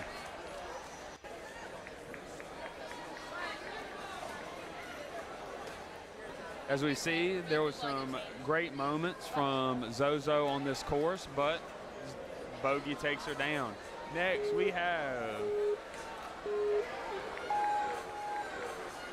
Maya Thames, also known as Peanut Butter, has been competing for 5 years and is in her first world championship. She's 13, and this is her first year in the team division. It does not look as that way as she makes her way across Key Hook. She trains at Ultimate Ninja Chesterfield in the barn 4 days a week. She is from St. Charles in the Heartland region. 2024-2025 season has been a good one, Mia says. She qualified for Worlds at the All-Star competition, and she makes big jumps onto the platform there. She placed first at the Heartland Regional Comp and won the Season 6 championship for Central States Ninja Association at the end of May. She makes her way into toe hook. Easily, she is flying past this course, just a minute into toe hook 2. She loves this sport and has been blessed to train under amazing coaches. All right, here, let's see how she goes into bogeys. All right, so let's see how Mia works into bogeys. She's going to make that first jump successfully. She's going to make the transition one hand at a time, moving through bogeys, and she is working her way into this jump here. Now, as you can see, that jump continues to be a challenge for these athletes.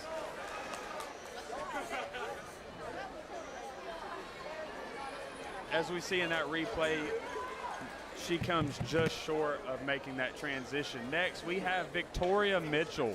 Victoria is coming in from the Midwest region in New York, in Yorkville, New York. And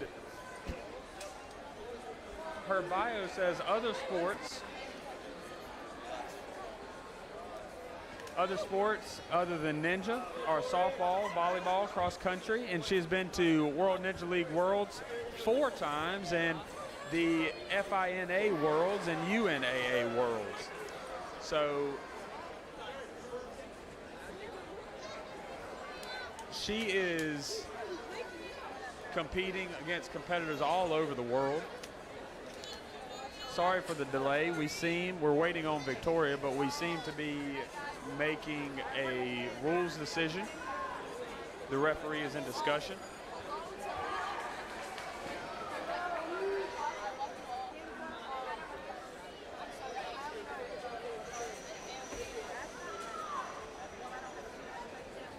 As we heard from Victoria there, Victoria is making her way up through the hang climb. Her favorite obstacles are the generating swing,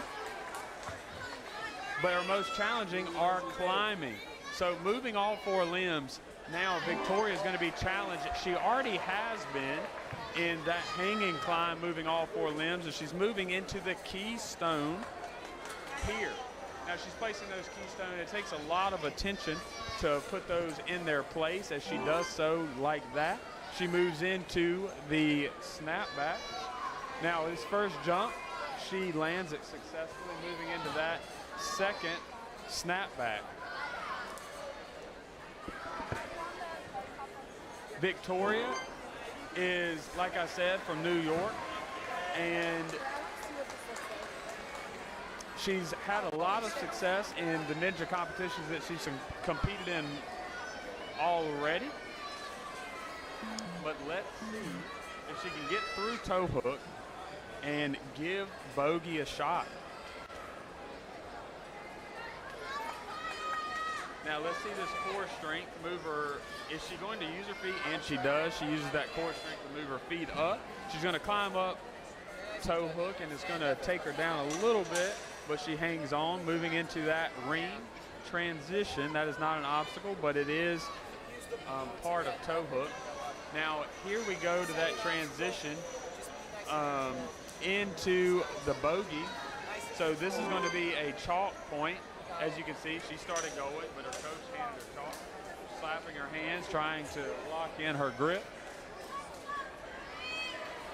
She's trying to shake that grip free because she knows bogey is going to be quite the opponent. Now, let's see if she can be one of the only 4 or 5 athletes to make it to the second part of this obstacle, as she does. Now, this is what we call bogeys 2. For you golfers out there, what's worse than a bogey is a double bogey. Here we go, and that jump, she makes it through the double bogey, I like to say. Victoria Mitchell makes it through, and that moves her. It looks as if she could move into first place with that movement. Now she's going to move into the floating monkey bars. Now the floating monkey bars, and she falls on the floating monkey bars. That is unfortunate. The first floating monkey bar comes off the stand and sends her off the course. That's a great showing from Victoria Mitchell. Next we have Mave Murphy, or Mave, possibly.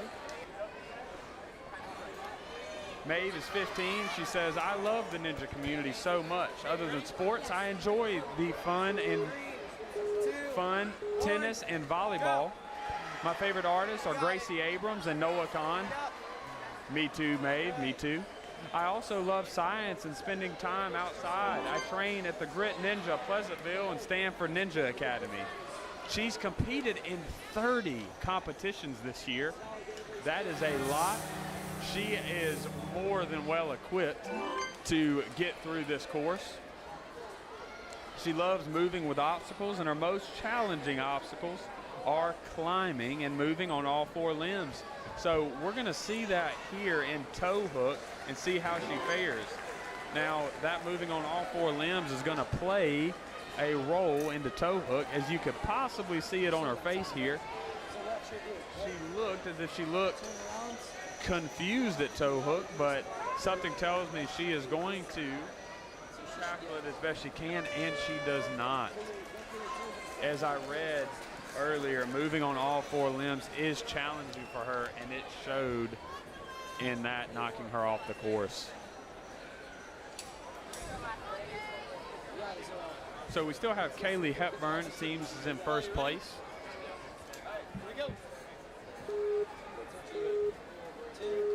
Going into Zoelle Casey.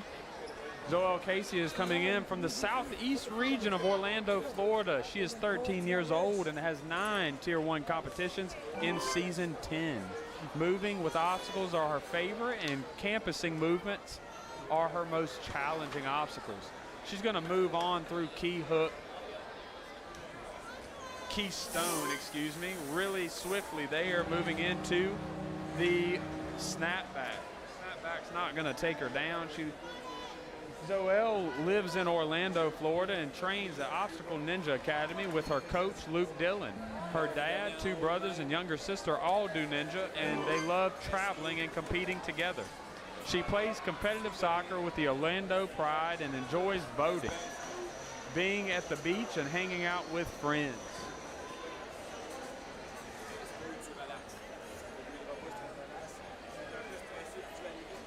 Now, her favorite format is the flow course.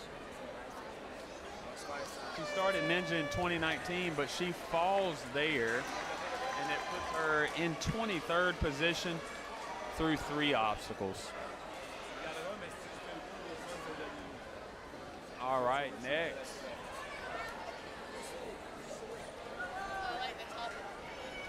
We have a competitor at just 13 years old in the teen division. We have Sarah Dupuis. Sarah Dupuis is from St.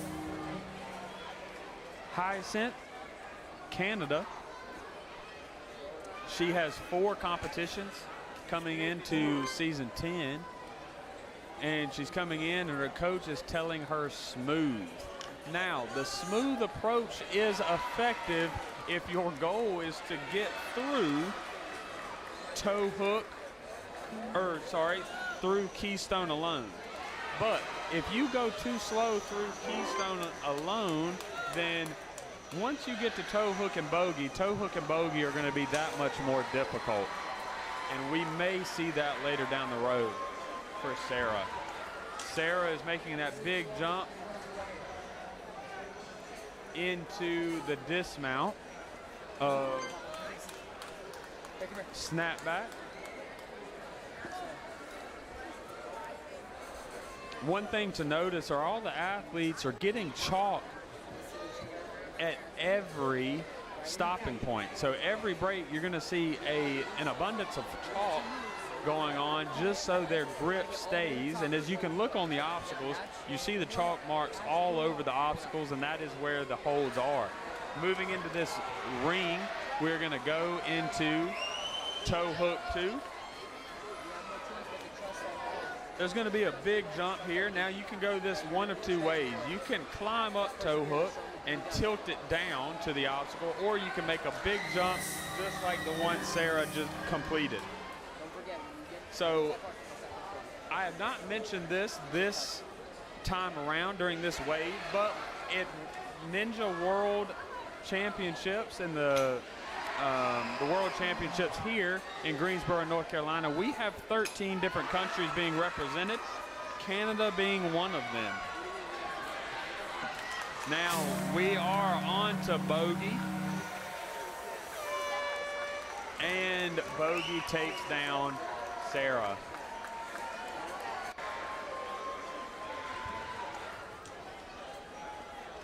All right, next we have Riley Bishop. Riley Bishop is from East Moriches, New York, in the Northeast region. She is 13 years old, and she also has competed in 30 competitions during season 10. That is an impressive feat alone. But let's see how she stands in a world championship setting, being at just 13. Now, Riley earned first place on the challenge course at the World Ninja League Northeast Regional Competition in the teen female division with a full clear, no retries. She cleared both the speed and challenge courses, and Riley held first place in World Ninja League Northeast teen female division the season from the first competition of the season to the last day of the season. Currently second place postseason in the Northeast region. Riley earned second place All-Star Championship competition, second place Premier Series, and on June 8th, Riley earned first place at her first Spartan competition in the female 14 to 17 division. Now, I will remind you that Riley's age is not 14 to 17, but it is in fact 13. So to win that division is pretty impressive. She's looking forward to the next one. Outside of Ninja, Riley enjoys middle school soccer, volleyball, and lacrosse. A member of the National Junior Honor Society. But enough about her everyday life. Let's talk about this Ninja round that Riley is making happen right now going into toe hook. Toe hook's going to lead her into the ring going into toe hook 2. Riley's going to climb toe hook 2, but she has two choices. She can either scale toe hook or she can make this jump that she's about to make here. Riley's going to make that jump, and she's going to try to move into bogey. Now, we often see athletes try to make that swift movement, but their coaches are quickly putting that chalk bucket in their face to let them get chalk because it is necessary in getting through these obstacles. Now, this is a similar format to our teen male division, and at first we thought it was impossible, but we were proved wrong by two competitors at the end. So this course is not possible. It just takes something special. Now, moving into bogey 2, Riley has worked her way into 5th place through 6 obstacles. Riley is all smiles here, and she is shaking out her hands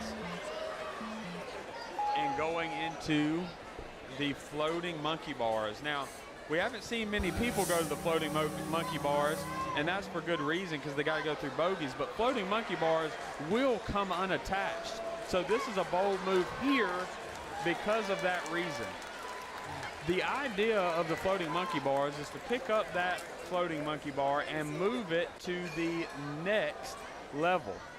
Now, I have been calling the recent athletes from North Carolina the hometown heroes, but next we have a true hometown hero.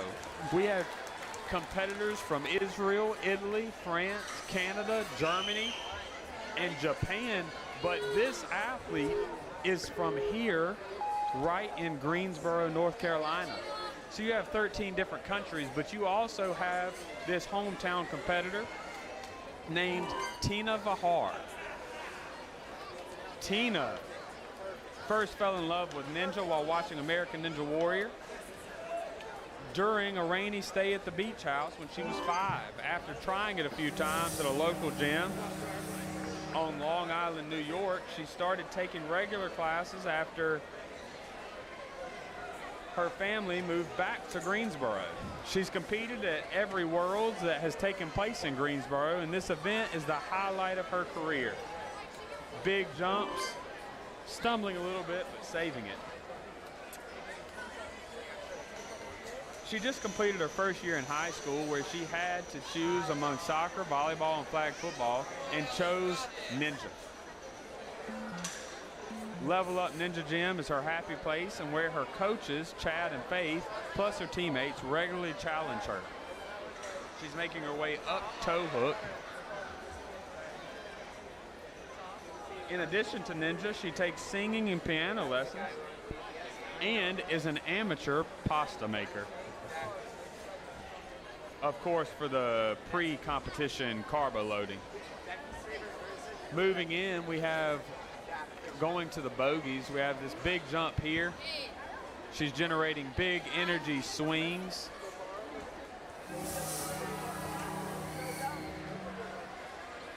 She's going to get a chalk break here. Not much of a break because she's still hanging on to that transition pole going into bogeys. Now, bogeys has, I'm willing to say, taken out most of our athletes here, more than half probably. Can the hometown hero, Tina, make it through the bogeys? The look on her face shows that her hands were giving out, and she just does that. Good showing from Tina, as we can see in these replays. Next, we are excited to have Elena Muser competing in the teen female competition. Elena is from Enola, Pennsylvania, coming in from the Northeast region at 13 years old. She has completed 6 competitions in season 10. Now we are in season 10. These are the season 10 World Championships. We have athletes compete in as little as 1 competition during the season or as many as 30. Going into key hooks, she's making light work of this. Just like monkey bars, she is working her way through, making sure that they are stable, moving into that transition rope. We have fans yelling for Elena. She's talking to her coach, walking through it. Now, as this competition gets down to the last 17 competitors, we're going to see a big swing here. Look at the height on that swing. These are big jumps coming from Elena. Let's see if this one is just as tall. And that was a little more shallow to reach that pedestal.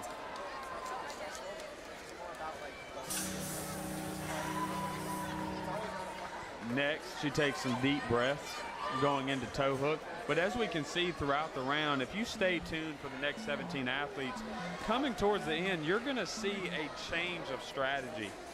Athletes right now are taking it pretty slow. They're taking deep breaths, and they are making their way through as much of the course as possible. Now, towards the end, when athletes realize that everyone's struggling on bogeys, you will most likely see an uptick in the speed portion of this course. Because athletes know that if someone doesn't finish the course, it is who gets the furthest, the fastest. Making her way into this jump. Big jumps here, legs, kick, swing, and she lands it. I don't think I've seen a competitor go straight into bogeys without stopping for chalk here. Now, as I encouraged our audience earlier, if you think this looks easy, go find a bar and just hang like that for a couple seconds and try to get chalk, and then you will see how truly impressive going through the bogeys backwards like Elena truly is. As she goes into bogeys 2, she's going to try to make this jump. She makes the transition. Now there's a big jump going into the bogeys 2. She makes it. She's going to hit this platform and be done with the bogeys. She sits down, and as you can see, she takes a break. She takes some deep breaths, and her coach talks through the next moves with her.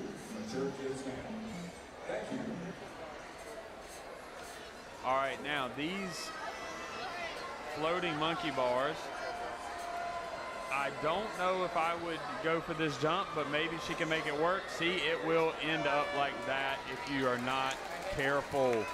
That's still a good showing from Elena, taking her to 7th place.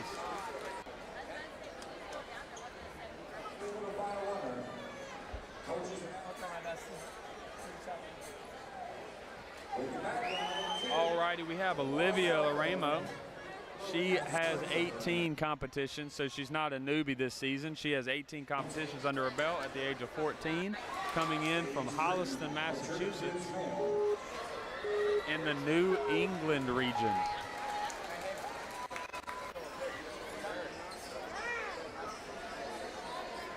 All right, so a key thing to look at in the hang climb is not grabbing the top of the obstacle, as that would result into a disqualification, as we've seen earlier in our competitions.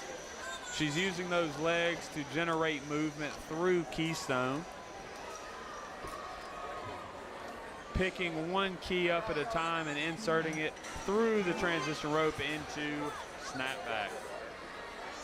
Now, snapback, as you can see, has a feisty bite on it, and here it is right there. But with the right grip and the right strength, she's going with that cross grip, it looks to be. She's going to make that transition into the second snapback, and she's going to go straight for the platform here and skip the whole bar completely. Now, as you can see, we get deeper and deeper into the run. We see athletes learning from one another, and that is the benefit of going last in this competition. The further you are down the list, the more runs you get to watch, and that comes from their appearances on stage 1 and stage 2. That's how you learn.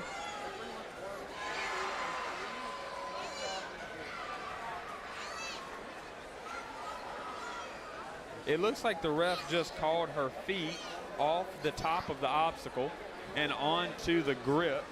He gave her a warning. She fixed it, so she gets to proceed. And the downward motion is too much for her.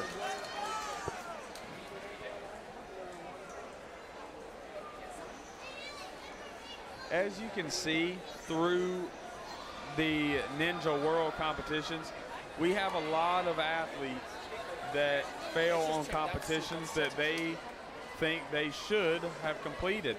Now, the encouraging thing is that their coaches are here for a reason, and their coaches are quick to offer support and offer encouragement. There's been a lot of tears in these competitions, but I'm willing to say that the rewards outweigh the tears that come when a failure to complete an obstacle happens. Let's go, Salem! We have a quick repair on the rig. Ref says we are all good, so we're going to get started here with Olivia Laramo. I believe I've already told you. Oh, we are moving on from Olivia Laramo into McKenzie McCandless. She has 9 season 10 competitions. She is from Milton. It looks to be Ontario, Canada, Milton, Canada. She is 14 years old, and she's making her way through key holds. Very poised through those onto snapback. Snapback's going to be a big jump here.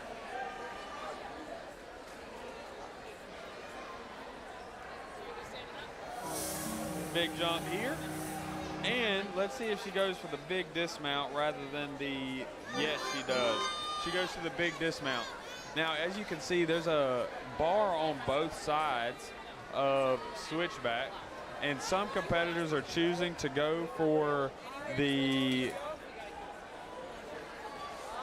immediate dismount, which is a bigger jump, or they go to the smoother transition the way the obstacle is intended, but some athletes choose to jump higher than that. Now going into toe hook. She's gonna, oh, she takes the complete jolt of toe hook instead of stabilizing it with her legs, which is a risky move, but she makes it through anyway. You can see the arm strength in McKenzie really paying off here. She's gonna make her way onto the transition to bogey. Now bogey, we're gonna see the challenge that bogey's been giving competitors, but McKenzie makes that transition. Now I will say that I think the first transition and the last transition is the hardest on bogey, but let's see if McKenzie can make that ring true. She's wincing on her face. Usually that shows exhaustion, but let's see if she can make that jump to bogey 2. And she does not. Her coach is right there encouraging her.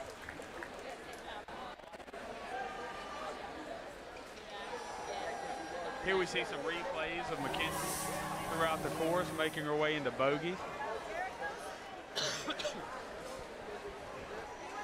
McKenzie is up and ready to continue off the course.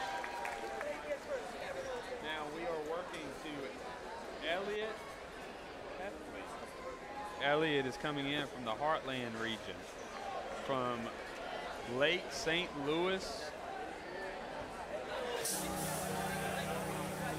She is 13 years old, and she is coming in through 6 competitions this season.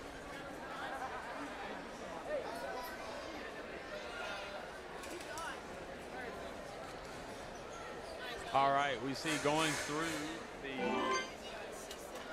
hang climb. She is working through the keystone slabs. Now the keystone takes a lot of effort, and if you are not careful, you could slip just like that. She locks it in that time. No mistakes about it. She moves into the transition rope. May I remind you that we have 14 competitors still to come, so stay tuned. Moving through the course now is Elliot Pley. Elliot is working through switchback. Sorry, not switchback, snapback. Switchback is another obstacle on one of the other stages.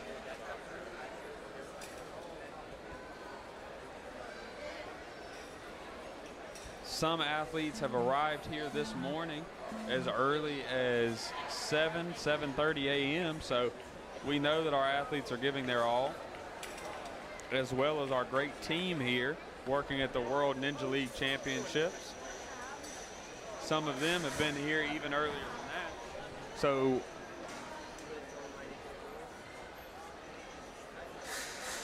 we invite you just to enjoy the spectacle that is the World Ninja League Championships here in Greensboro, North Carolina. Moving into switchback 2, toe hook 2, excuse me.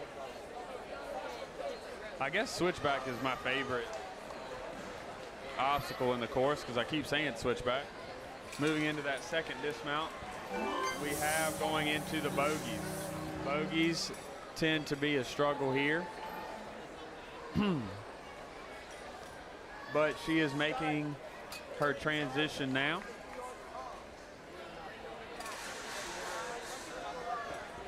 Now, I would like to invite you to look in that top right-hand corner of your screen. You'll see the numbers counting upward. Now, there's no time limit, but they are seeing who can go the longest, the fastest. As she goes into the dismount on bogey 2, let's see if she can stick this landing into bogeys 2. And she does not.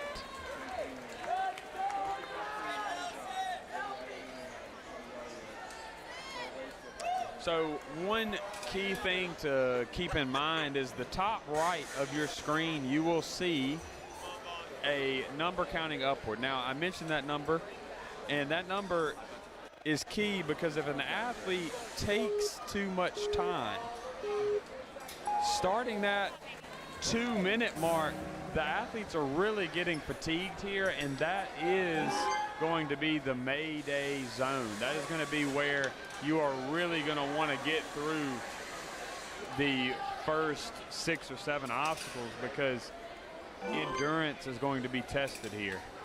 Making her way through switchback. She barely catches that second bar in switchback, but she saves it anyway.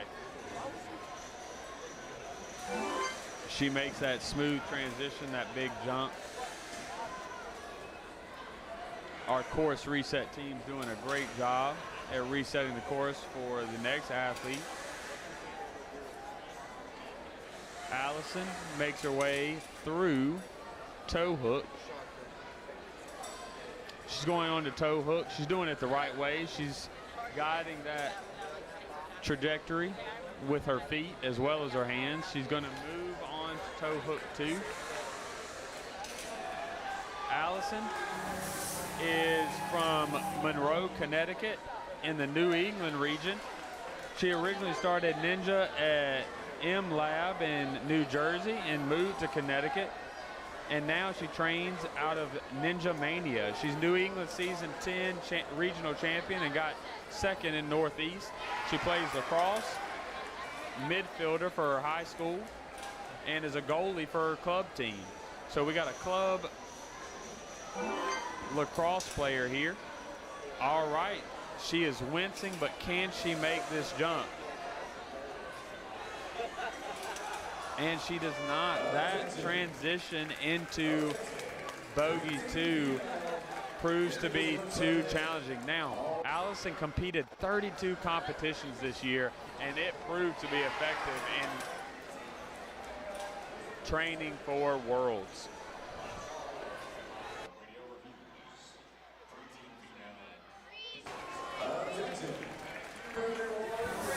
All right, Skyler Awalt. Skyler Awalt is from Sandy Hook, Connecticut, New England.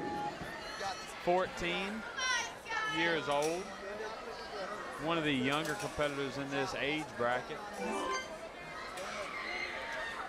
She enjoys moving with obstacles, but does not enjoy climbing and moving with all 4 limbs. Now, as I spoke earlier, we start on an all 4 limb obstacle, and then we get down to toe hook. Now, the last competitor that I saw that struggled with moving with all 4 limbs fell on toe hook.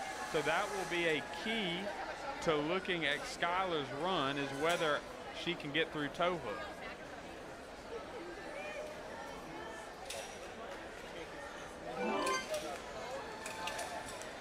Now, here we go on to toe hook. Now, climbing with all 4 limbs, this could be difficult. Skyler started Ninja in 2015, so she is more than prepared for this moment. She's competed in 20 competitions this year in season 10. She plays high school and premier soccer, and she likes tech obstacles that are challenging. Well, Skyler, you may have your wish here in this stage. She's been on A&W, American Ninja Warrior Junior Season 2, second at World Ninja League Worlds 2019 and 2020. She makes toe hook light work, making that transition into bogey.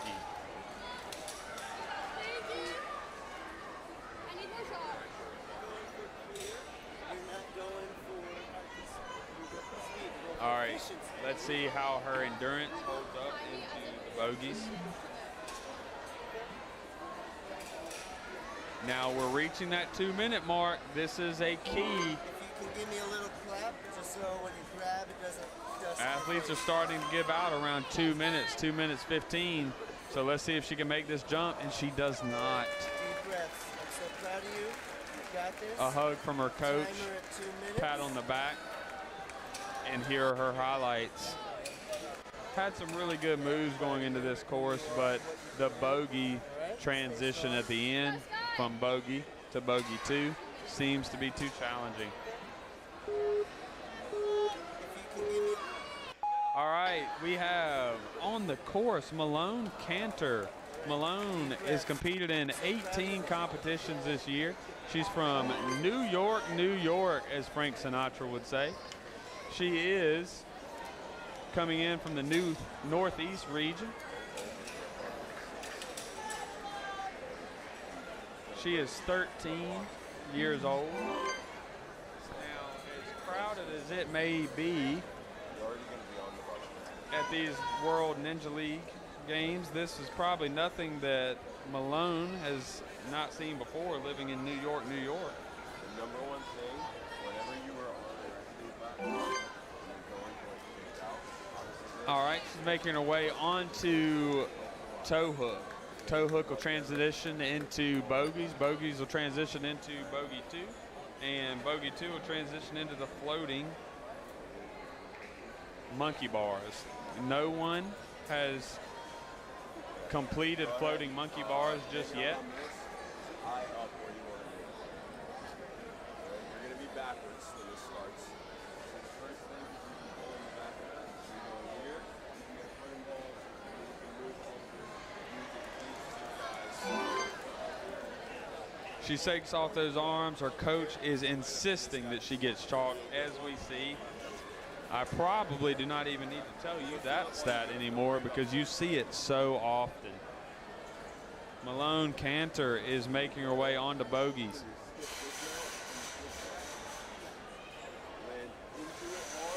She looks pretty confident going into bogeys. I don't see any wincing. She just looks like she's excited to go to the next step. And we'll see here, big jump, and she landed. You could predict that just by the look of her face. She knows that's a big accomplishment. And that, time-wise, as she just reached 2 minutes, that puts her into first place after Kaylee Hepburn by just 1 second. So that, everyone, is why I said that speed is a factor. Moving into the next floating monkey bars, we have not seen this in a while.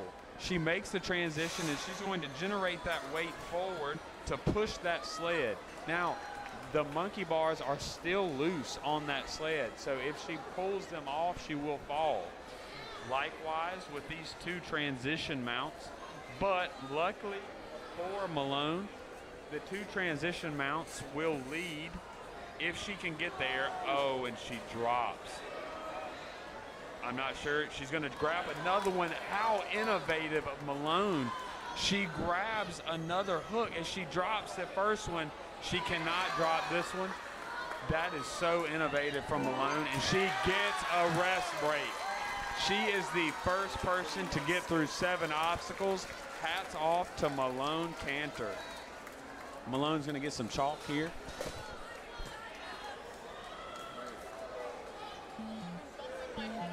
As she goes in So when it goes, you're going to start backwards. to the rotating vertical limit.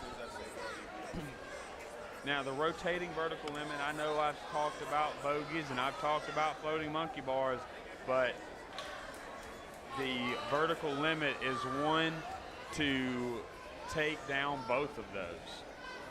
As you can see here, she's taking her breaks. But it is just a clinch grip that is hard to do, and she does it. Can she keep going?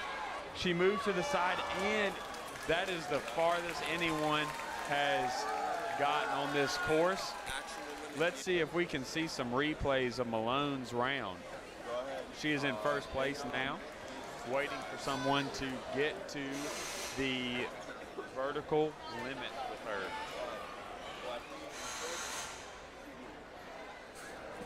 All right, so the ref just clarified that you cannot grab the sides of the vertical limit, but you can or have to grab the bottom. Next, we have Claire Danner. Claire Danner is coming in from Newtown, Connecticut, in the New England region.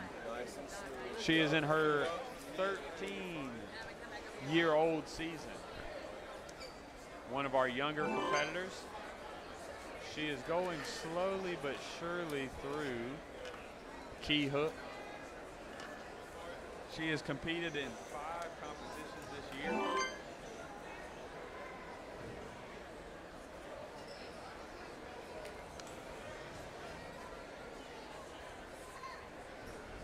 As her fans look on, Claire makes the transition through clapback and on to toe hook.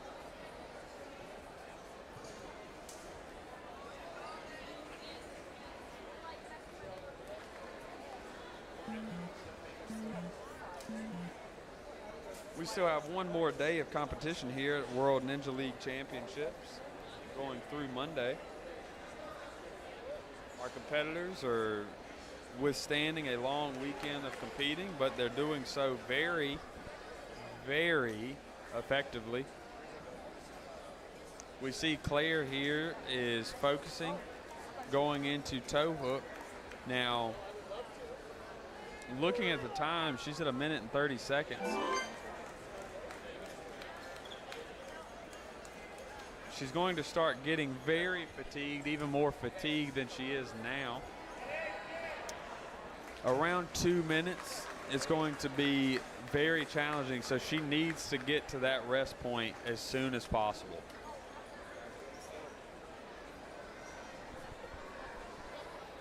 She is going through bogeys backwards, and it proves to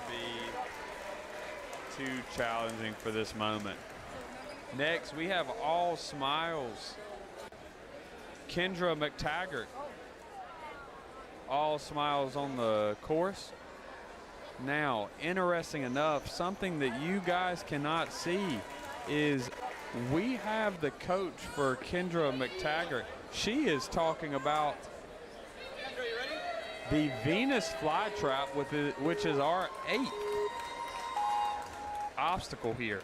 Now, if that signifies anything to you, look at this no-leg approach. This is going to be a strong showing coming from Kendra McTaggart. The coach, like I said, was talking to the referee about Venus flytrap. Venus flytrap is our 8th obstacle. That is a bold statement. To me, that signifies that she predicts to be in the 8th and final obstacle. Let's see if that reigns true. She is coming in from London, Canada. She is 14 years old in this season.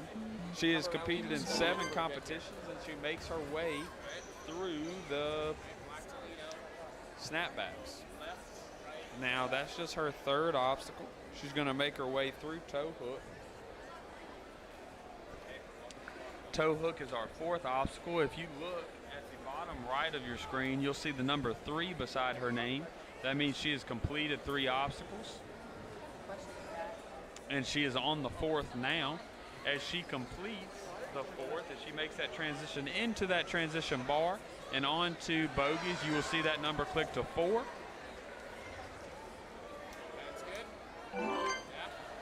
As you can see it right there, as she transitioned into bogey, that number transitioned to 4. Now we have 4 more. She is on the 4th obstacle, which is bogies. She will go into the 5th obstacles, which is the double bogies or bogies 2. This is a big jump here. This will make or break you, and it makes her. Now she goes to the rest break. Now her coach was pretty confident talking about obstacle number 8, Venus flytrap. Let's see if the Venus flytrap stares Kendra face to face. Now she is posed just at 2 minutes.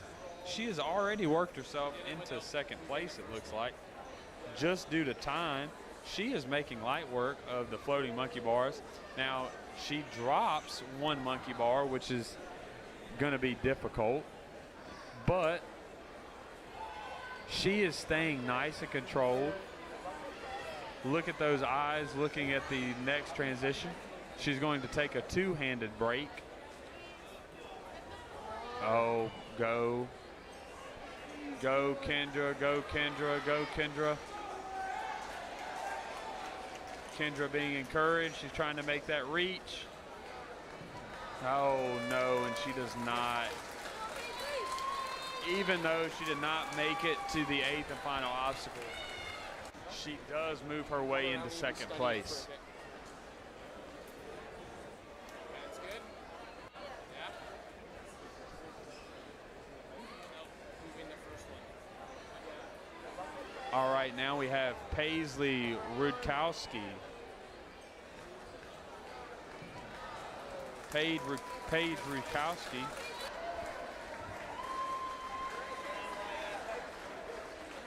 Coming in from Sherwood Park, Canada. Here we go, Paisley. Ready? 3, 2, 1, go.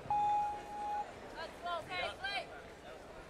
All right, we have Paisley Rudowski, age 13, in the North America, Canada region, Sherwood Park. She has competed in 1 competition. Now, we have competitors that compete in 1 competition a season, or we have competitors that have competed in 30 or 32 competitions in a season. Now, I will say, it might seem that 1 competition is too little, and it might seem 32 is too much.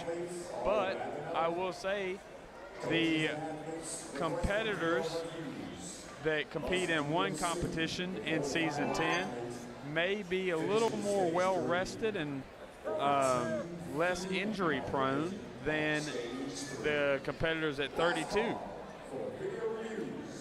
But that is something to keep an eye on here as we see Paisley running with 1 competition this season. We have just 8 competitors left, sorry.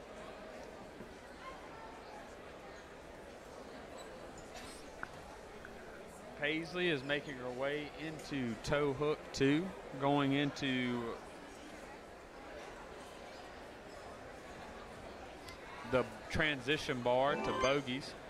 Now we're waiting on that bogey number to switch to 4.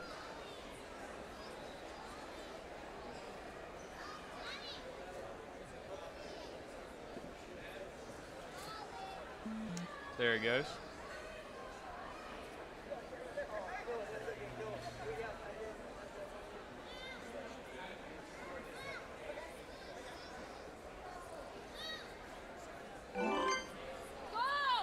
All right, Paisley makes her way into bogies 2, the hop.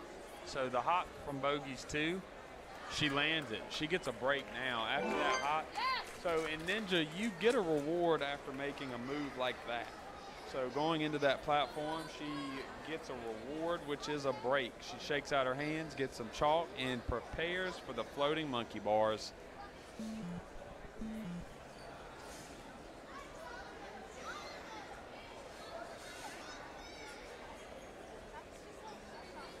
A little uneasy on the floating monkey bars, trying to figure out. She drops the monkey bar. What is she going to try to do here? She dropped that on purpose. What is the strategy? I think she's going to try to reach up, and she drops the other one. I don't know how she can recover from that. Unless she grabs the next one and brings the one she's holding with her, she cannot recover from this. And she does not. Good job, Paisley.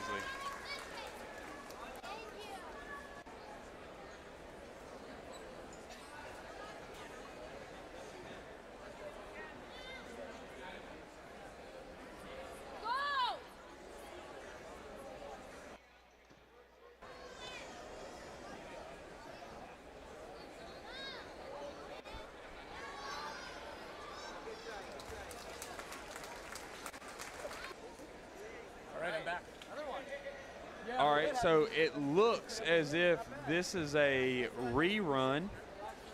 So this is a rerun from Amelia Depape. Oh, yeah, no.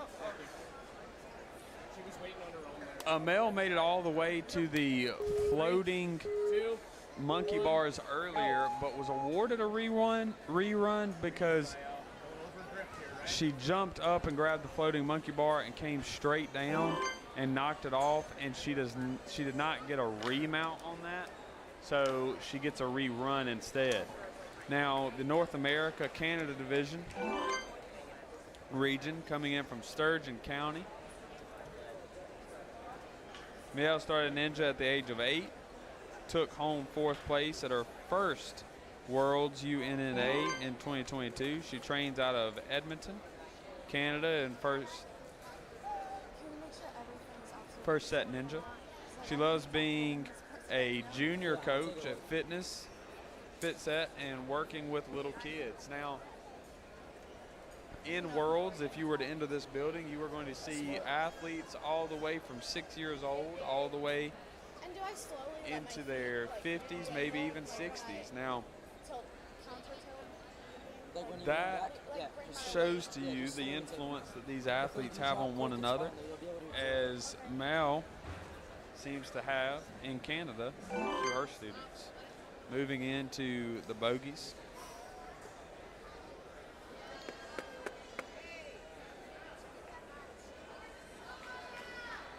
She's already made it through bogies one time today. Let's see if she can do it again. She's had about an hour and probably an hour break on this rerun. She's going to try to make this jump into bogies too. You got it. It's pretty quiet in here as it's thinning out. She makes that jump and the dismount. Now, this is where we see that she got the rerun earlier because she jumped up and the bar fell, which allowed her to have a rerun. She carefully grabs that bar this time. She's not going to make that mistake again. Now, she got this rerun. She's going to move into the floating monkey bars. And she drops it as if she's going to make the transition straight in. And she drops that one. That is a different technique than we've seen today. She makes a transition and proves that this is why she should have gotten a rerun. Let's see if she can make the other transitions. Mel is doing a great job at staying composed. She looks like she might be giving out, but she keeps going. Those jerking movements could cost her here if she's not careful. She's smiling. Coach is telling her to go for the jump. She's going for the dismount, and she does not do so.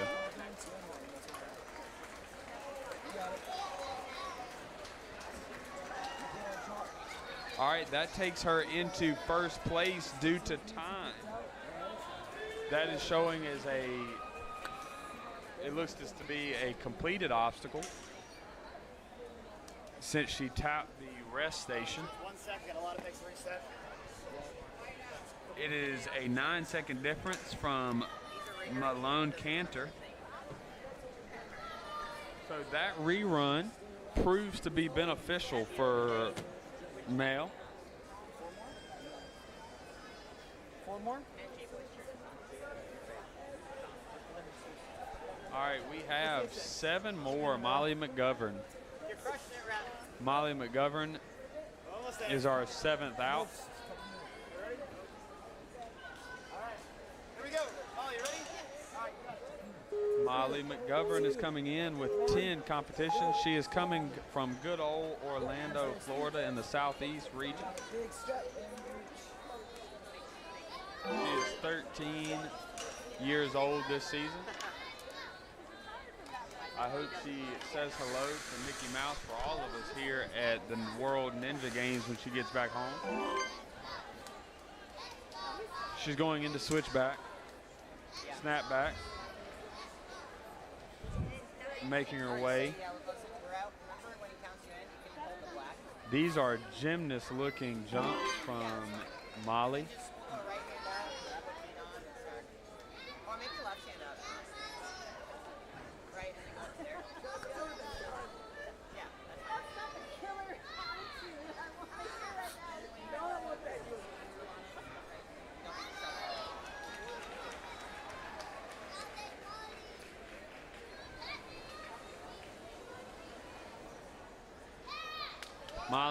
Molly is making her way through the second landing platform of toe hook into bogies.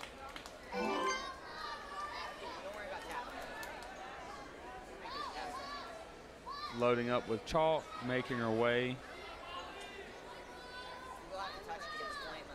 onto the bogies.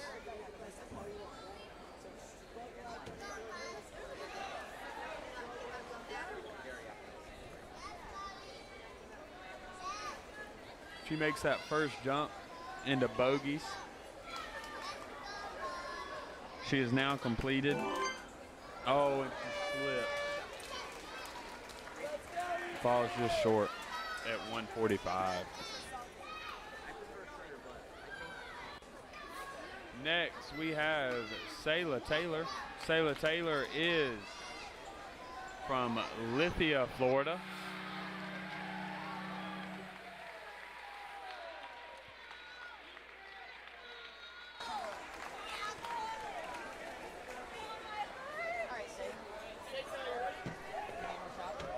Sayla is coming in from Lithia, Florida in the southeast region. She's 14 years old. When she's not doing ninja, she loves playing flag football, basketball, guitar, photography, and volunteering at churches and working with kids.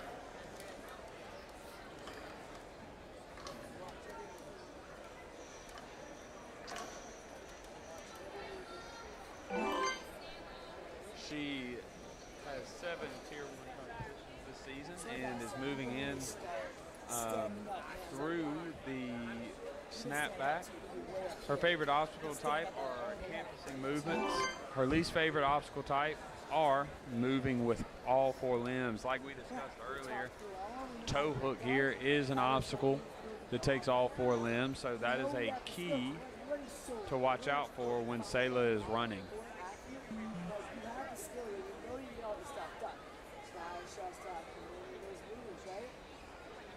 Being okay with suffering for like 3 minutes and then we're good.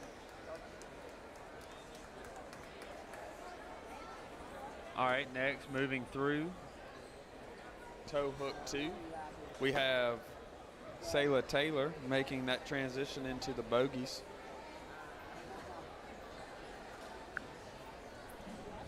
The more the merrier, that's what they say. She started ninja in 2021. Now, Sayla is just 5 foot tall, so these reaches I'm sure I can. not going to be unattainable. That's fine. We'll save time. She's making those reaches look pretty attainable, pretty easy. Now, there is some grimaces on her face right around the 2-minute mark, like I said, to watch out for. Now, if she can make this, she gets a break. If she does not, she falls just short. All right, Shaheen. Let's go, Josh. Let's get it done. Our next runner is going to be Charlotte Boynton. Charlotte is from the New England region, coming in from Chester, New Hampshire. All right, Shaheen. 2, 1, go. Okay, we're moving through. Feet up and reach. Good. Keep it moving. Feet back up. Lift that reach. All right, we have favorite obstacle types are generating swing.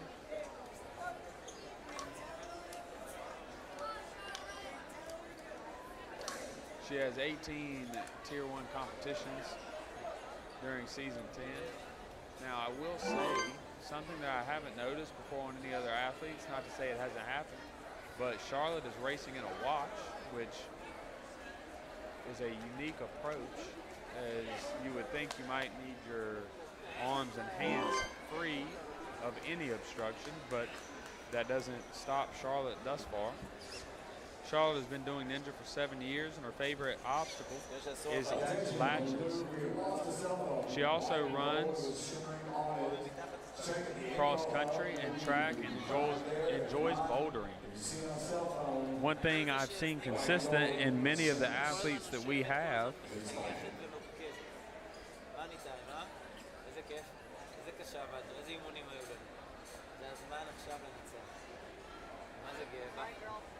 is their love of cross country. We have a lot of crossover athletes doing Ninja as well as cross country at their respective high schools. Charlotte is no different.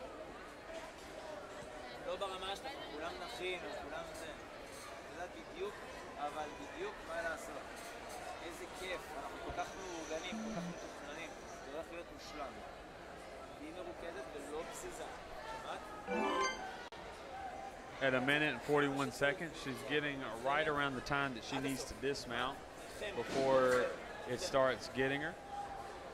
And she does so. She makes that bogeys 2, and she gets a break. Now, like I said, that 2-minute mark is the mark where you want to be dismounted here. I think most competitors like to say that they want to complete this course in less than 3 minutes or 3.5 minutes maybe. Max 3.5 minutes. She cannot, this is what we encountered. She cannot jump back up again as she's dismounted.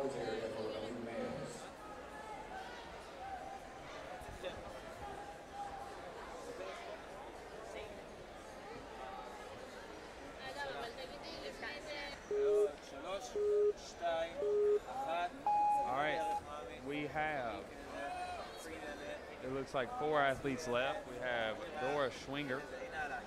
Dora started Ninja on a monkey bar in a playground. She comes to us from Israel. She's one of our athletes from Israel. She just fell in love with Ninja. She started doing it on a playground. She placed pre-team 4th place in 2022 Israel Ninja Championships, the Maccabia Games. She's pre-teen champion Israel Ninja season 23, pre-teen burnout champion Israel 23, teens 5th place Israel Ninja season 24, teens burnout champion Israel 25. So she's a defending champion in multiple seasons in Israel. Her favorite obstacles are moving with obstacles. Her hometown is in Herzliya. Most challenging obstacles are foot dexterities, and her favorite format. So here we see her going up. She does not seem to struggle with all 4 limbs being attached to an obstacle. She makes her way. She's under that 2-minute mark. She's going to try to get bogeys through that under 2 minutes.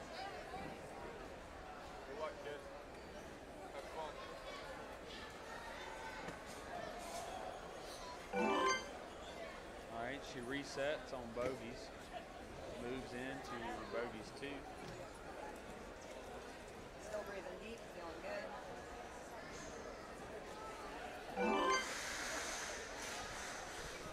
Now, may I remind you that this is where that speed comes in handy. So, Dora Schwinger has made her way at 2 minutes and 5 seconds through 6 obstacles. Now we see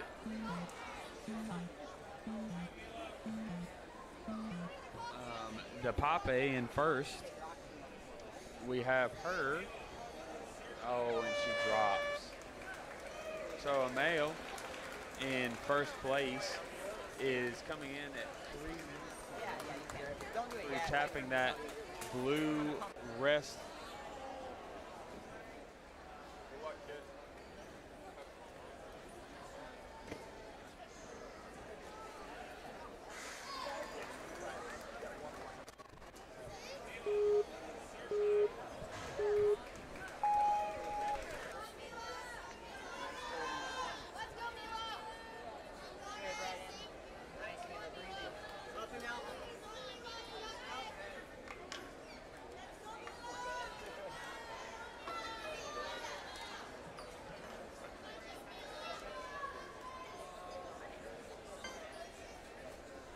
All right, next we have Mila Going. Mila is from Bradenton, Florida, in the Southeast region. She's 13 years old this season, and she has 11 Tier 1 competitions in season 10.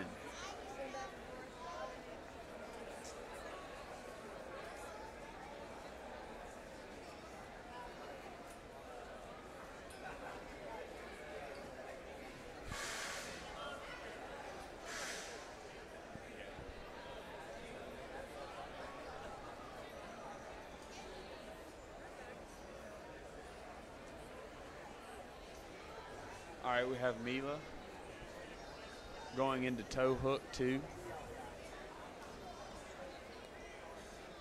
Seems like we are the final route running here tonight.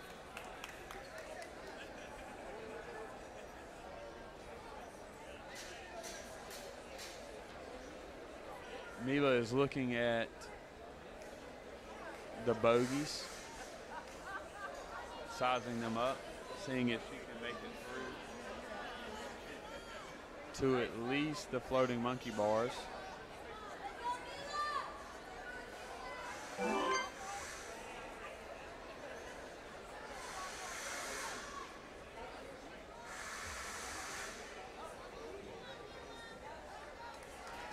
And she makes the jump to bogies 2. She's going to get a break here. 2 minutes and 4 seconds. That does put her into 7th place currently.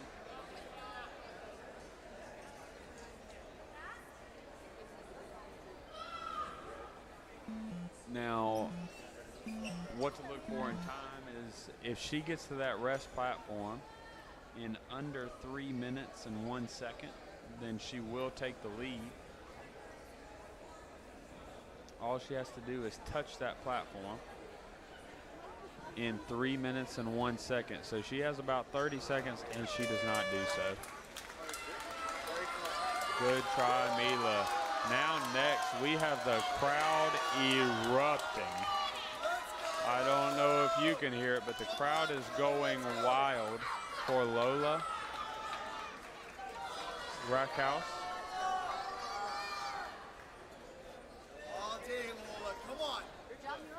She is coming in from Norwell, Massachusetts, New England division. 17 Tier 1 competitions in season 10.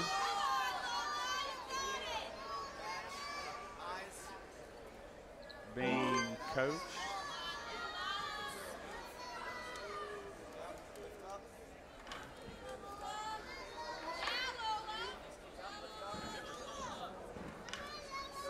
Seems to be coached very well over there, moving into the rope, into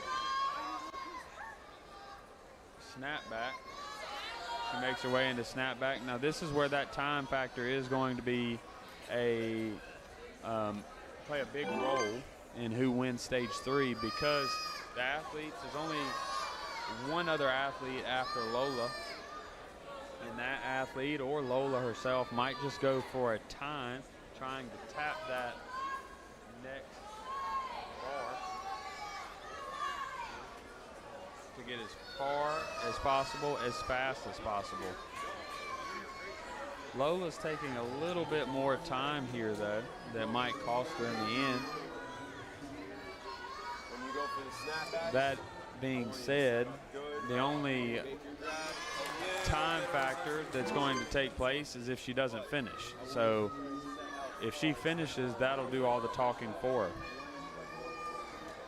also when you land down on the bench, you're gonna go to the short one, right? As soon as that is in there, grab one jack box. You're going to try to make this jump at 1 minute and 30 seconds.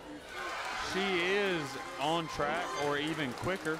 That moves her into third place. So she's got third place on lock for that 1 minute and 38 dismount onto the rest platform.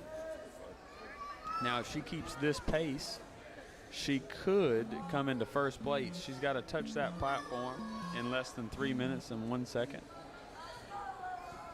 Come on, Lola! She has about a minute to do so. She's going to pull up, use her strength, and she's making that transition very carefully.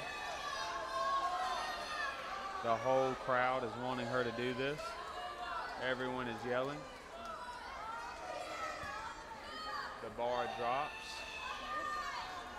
She grabs on, keeps it down. Keep watching the time right there. All right, she's going to make her way into, if she touches that blue platform in the next 25 seconds, she will become first place. And she does it. And she does it. Lola is now in first place. Lola Rockus. Now, no matter what she does here, she only has one athlete to get by without becoming first place in stage 3 in teen male. But let's see if finishing the competition will do all the talking for her.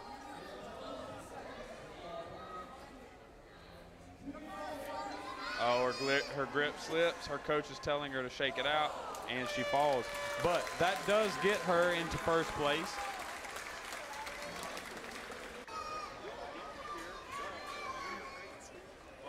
Now, finally, we have Riley Hunt. Ooh.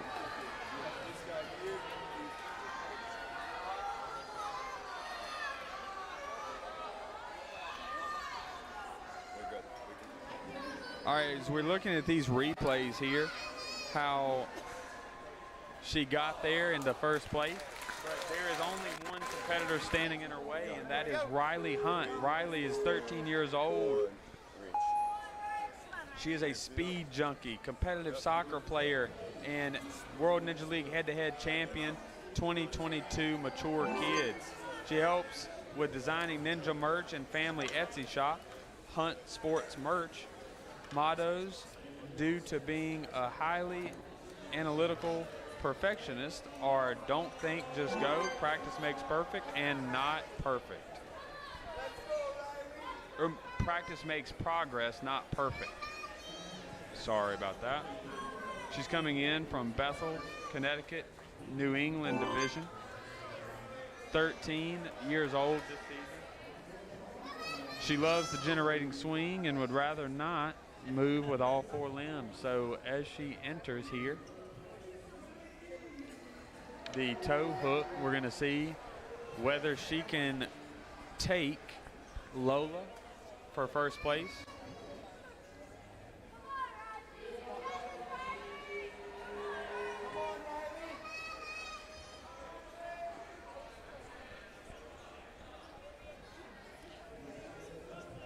Now she is about a minute and 15 in, so we're going to watch for that fatigue to set in the next 40 seconds or so.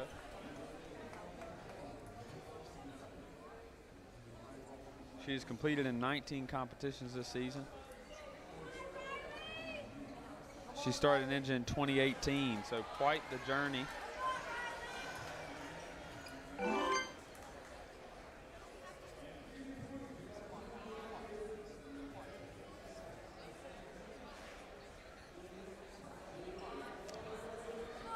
All right, Riley is making her way into the next dismount of bogeys 2. She's grimacing on her face, and she makes it. The crowd is going wild. She gets a break. Now, like I said, if she touches that platform in under 2 minutes and 47 seconds, she could beat her out. She has 27 seconds, and